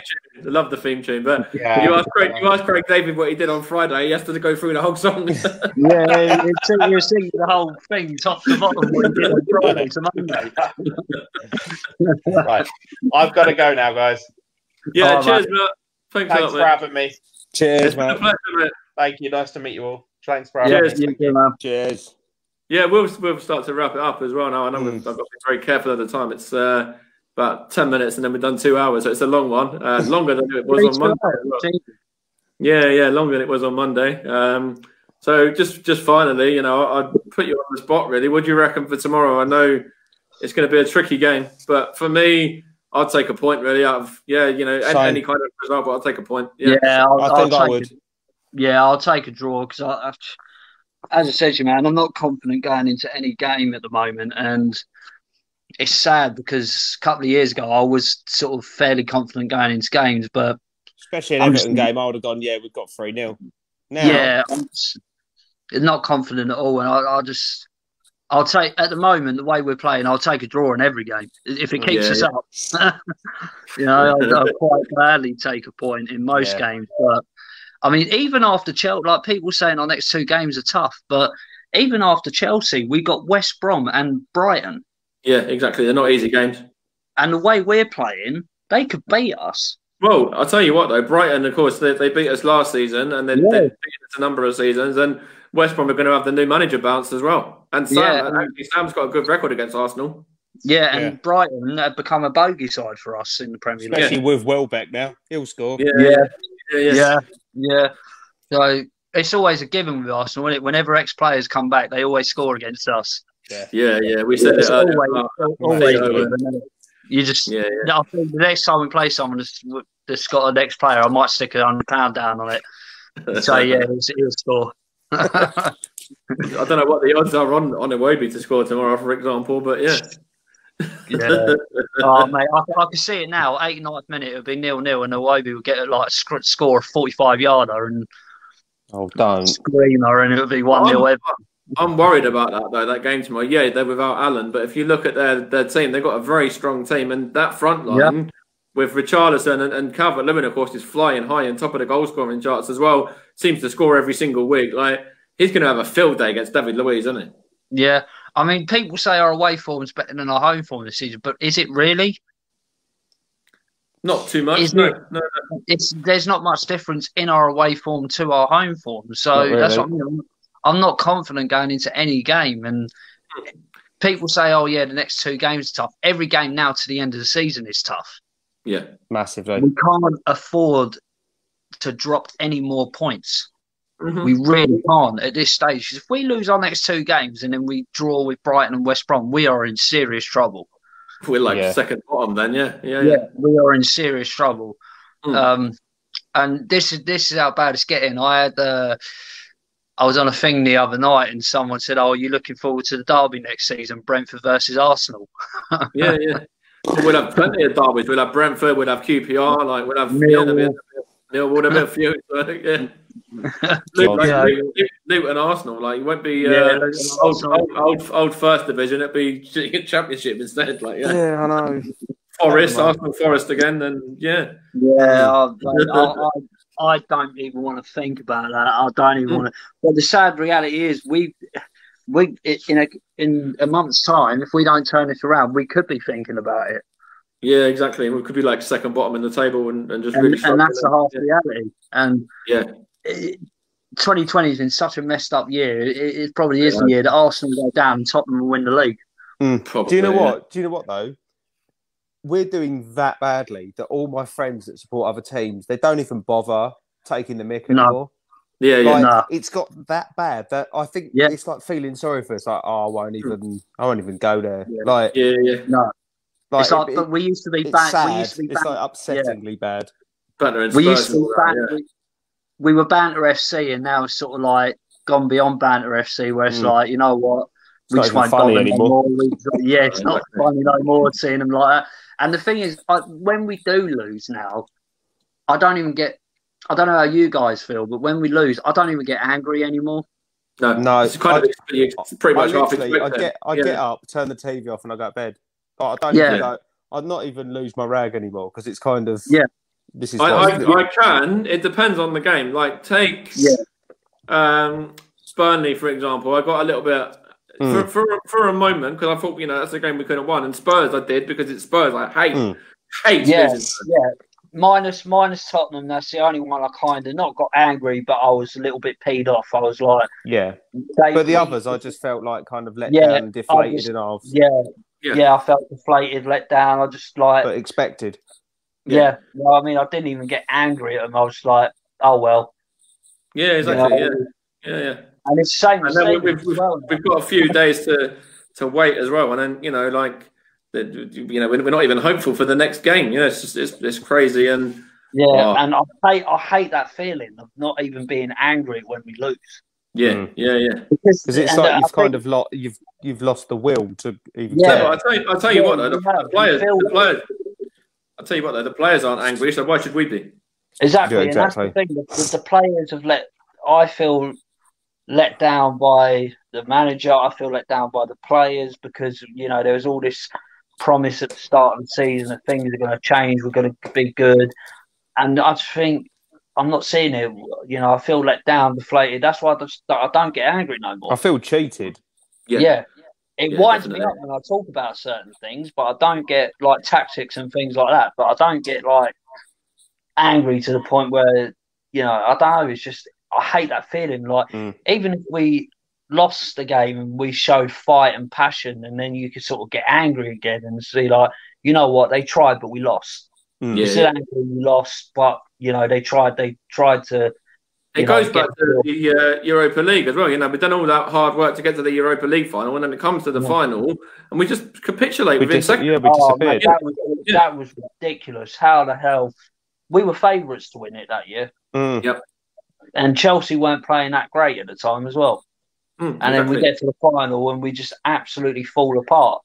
I don't understand it. And no one was injured. We had no injuries. I think that was the beginning of the end. It was. That's when it all fell apart. And then we finished it where we did in the league, and it's downhill from there. I really, really do. Like I said, I didn't want Arteta from the start, but I really hope that he does turn it around because I do want him to succeed. Of course I do. He's our manager at the moment. Whether we like it or not, whether we wanted him, we didn't want him, we still got to back him. He is our manager, but you can still question what he does. Why ain't certain players being picked? Why are certain players being picked? Yeah. But at the same time, I want him to turn it around because I want him to shut me up moaning every week. Yeah, same. I want him to turn it around, and I want him to prove me wrong. And if he could do that, if he could prove me wrong, and we finish, say, if we could go on a run and we end up finishing 6th, 7th, or 6th, and we win a trophy at the end of it, I'll be like, all right, I'll take me out. What I will say though is we can't keep using the FA Cup as a trophy. As much as I love the competition, and as much as we're fantastic to be 14 times winners of it now. And we can't use that as an alternative for Champions League football or titles. Yeah, I would rather win a European trophy at the moment than any other trophy. Just to say that we've won. We haven't won a major European trophy, like major. All right, we won the Cup Winners' Cup and that back in the day, but they weren't really major. That was the League Cup of Europe. Yeah, they weren't really major trophies, were they? There's only 2 in Europe. Yeah, and we haven't won a major trophy, like a major European trophy, and to win the UEFA Cup, or it would be a good achievement. But if we win it and finish like 18th in the league, it will just paper over the cracks. Oh, for sure. We need to finish higher and try and win it, not finish where we are. I don't want to do blimmin' Wigan and get relegated and win the FA Cup. No, exactly. Yeah. We've seen it plenty of times, and I don't want to be that team. No. But no, I think we're going to wrap it up. Actually, we've done a very long time. It has actually come to 2 hours now as well. So, once again, big thank you to Matt, the Southampton fan that joined us earlier. That was great to get a bit of insight into Southampton Football Club as well. And of course, as if Monday and today, big thank you to you two. I don't know whether we'll do another one before Christmas or whatever. I know we've got a few games, but do one Monday. We could do one Monday if you want, Mike, after the. Yeah, we could do it Monday. Mondays would work with me if you're about. Yeah. We'll do one Monday if you're all about. Yeah, I'm around on Monday. Yeah. Hopefully, we'll have smiles on our faces and my beard would have gone. You know what I might be able to do? I might be able to get an Everton fan as well, Limo. So, yeah, we'll do Monday or Tuesday or whatever, whenever you're free. Monday will be better for me, yeah. Yeah, that's cool, mate. We'll do Monday then. I'm still doing shows Tuesday, so I can't really, yeah, that's cool with me, man. Then Monday will be good. And then, of course, we've got the game just after Christmas as well. So, hang on. We've got the Carling Cup before Christmas as well, haven't we? Yeah. Luke, against City, we got that on Wednesday as well. Wednesday night, yeah. But we'll do one Monday. Then we'll do because Christmas Eve, Christmas Day, I'm busy. I've got I won't be able to do Christmas Eve or Christmas Day or Boxing Day. No, same. But yeah, I mean, we could do one Monday and then after Christmas again, we'll do one after Christmas or something. Yeah, that's all good. So yeah, thank you for joining, and your platform has taken off now on social media, Ed, as well. So do you want to just give that a plug out again? Yeah, so we're on Twitter and Instagram. It's at War Yellow. So we're the She Wore a Yellow Ribbon podcast. Yeah. So hopefully we're going to have a couple of live streams coming up very soon, and obviously they'll be on the socials. So yeah, obviously get following. And what I think we might be able to do is we could possibly link the two channels as well. I don't know how you're doing, your streams and whatever, but we could put it done through something like this. We could probably link my channel and your channel and just have them going across the two. Yeah, definitely. Yeah, we can chat about that and get something sorted. Yeah, and then of course, Wayne, have you started your Football Manager games now? Nah, probably. Well, I started a couple, but I probably won't start streaming until after New Year because, like I said, I tried. That OBS is so complicated. I need to figure it out. Yeah. I just haven't got the patience to sit down for hours and try and figure out what I'm doing with it at the moment. Somebody to do it for you. I need someone to show me how to work it all properly. Yeah. So once I figure it all out and that, then probably won't start streaming anything till after New Year. I might even start, if I can, streaming New Year's Day. Yeah, okay. Like a New Year's Day special or something. Okay. And that's Young Wayne UK was your one, wasn't it? Yeah. So, right, we'll leave it there. Of course, I've got RS Media stuff that I'm involved with and SFC interviews as well. And Storm FM, which is the radio station, stormfm.org.uk, which I do shows on that as well and sort of run that. So check all of those out. Check all of these guys' channels out as well. Thank you all for joining us. And let's hope that come Monday, we've got a win to talk about. Fingers crossed. Hopefully. Cheers. Thanks a lot, fellas. All right. Cheers, guys. Stay safe, guys. See you later. All right. Bye. All right, later.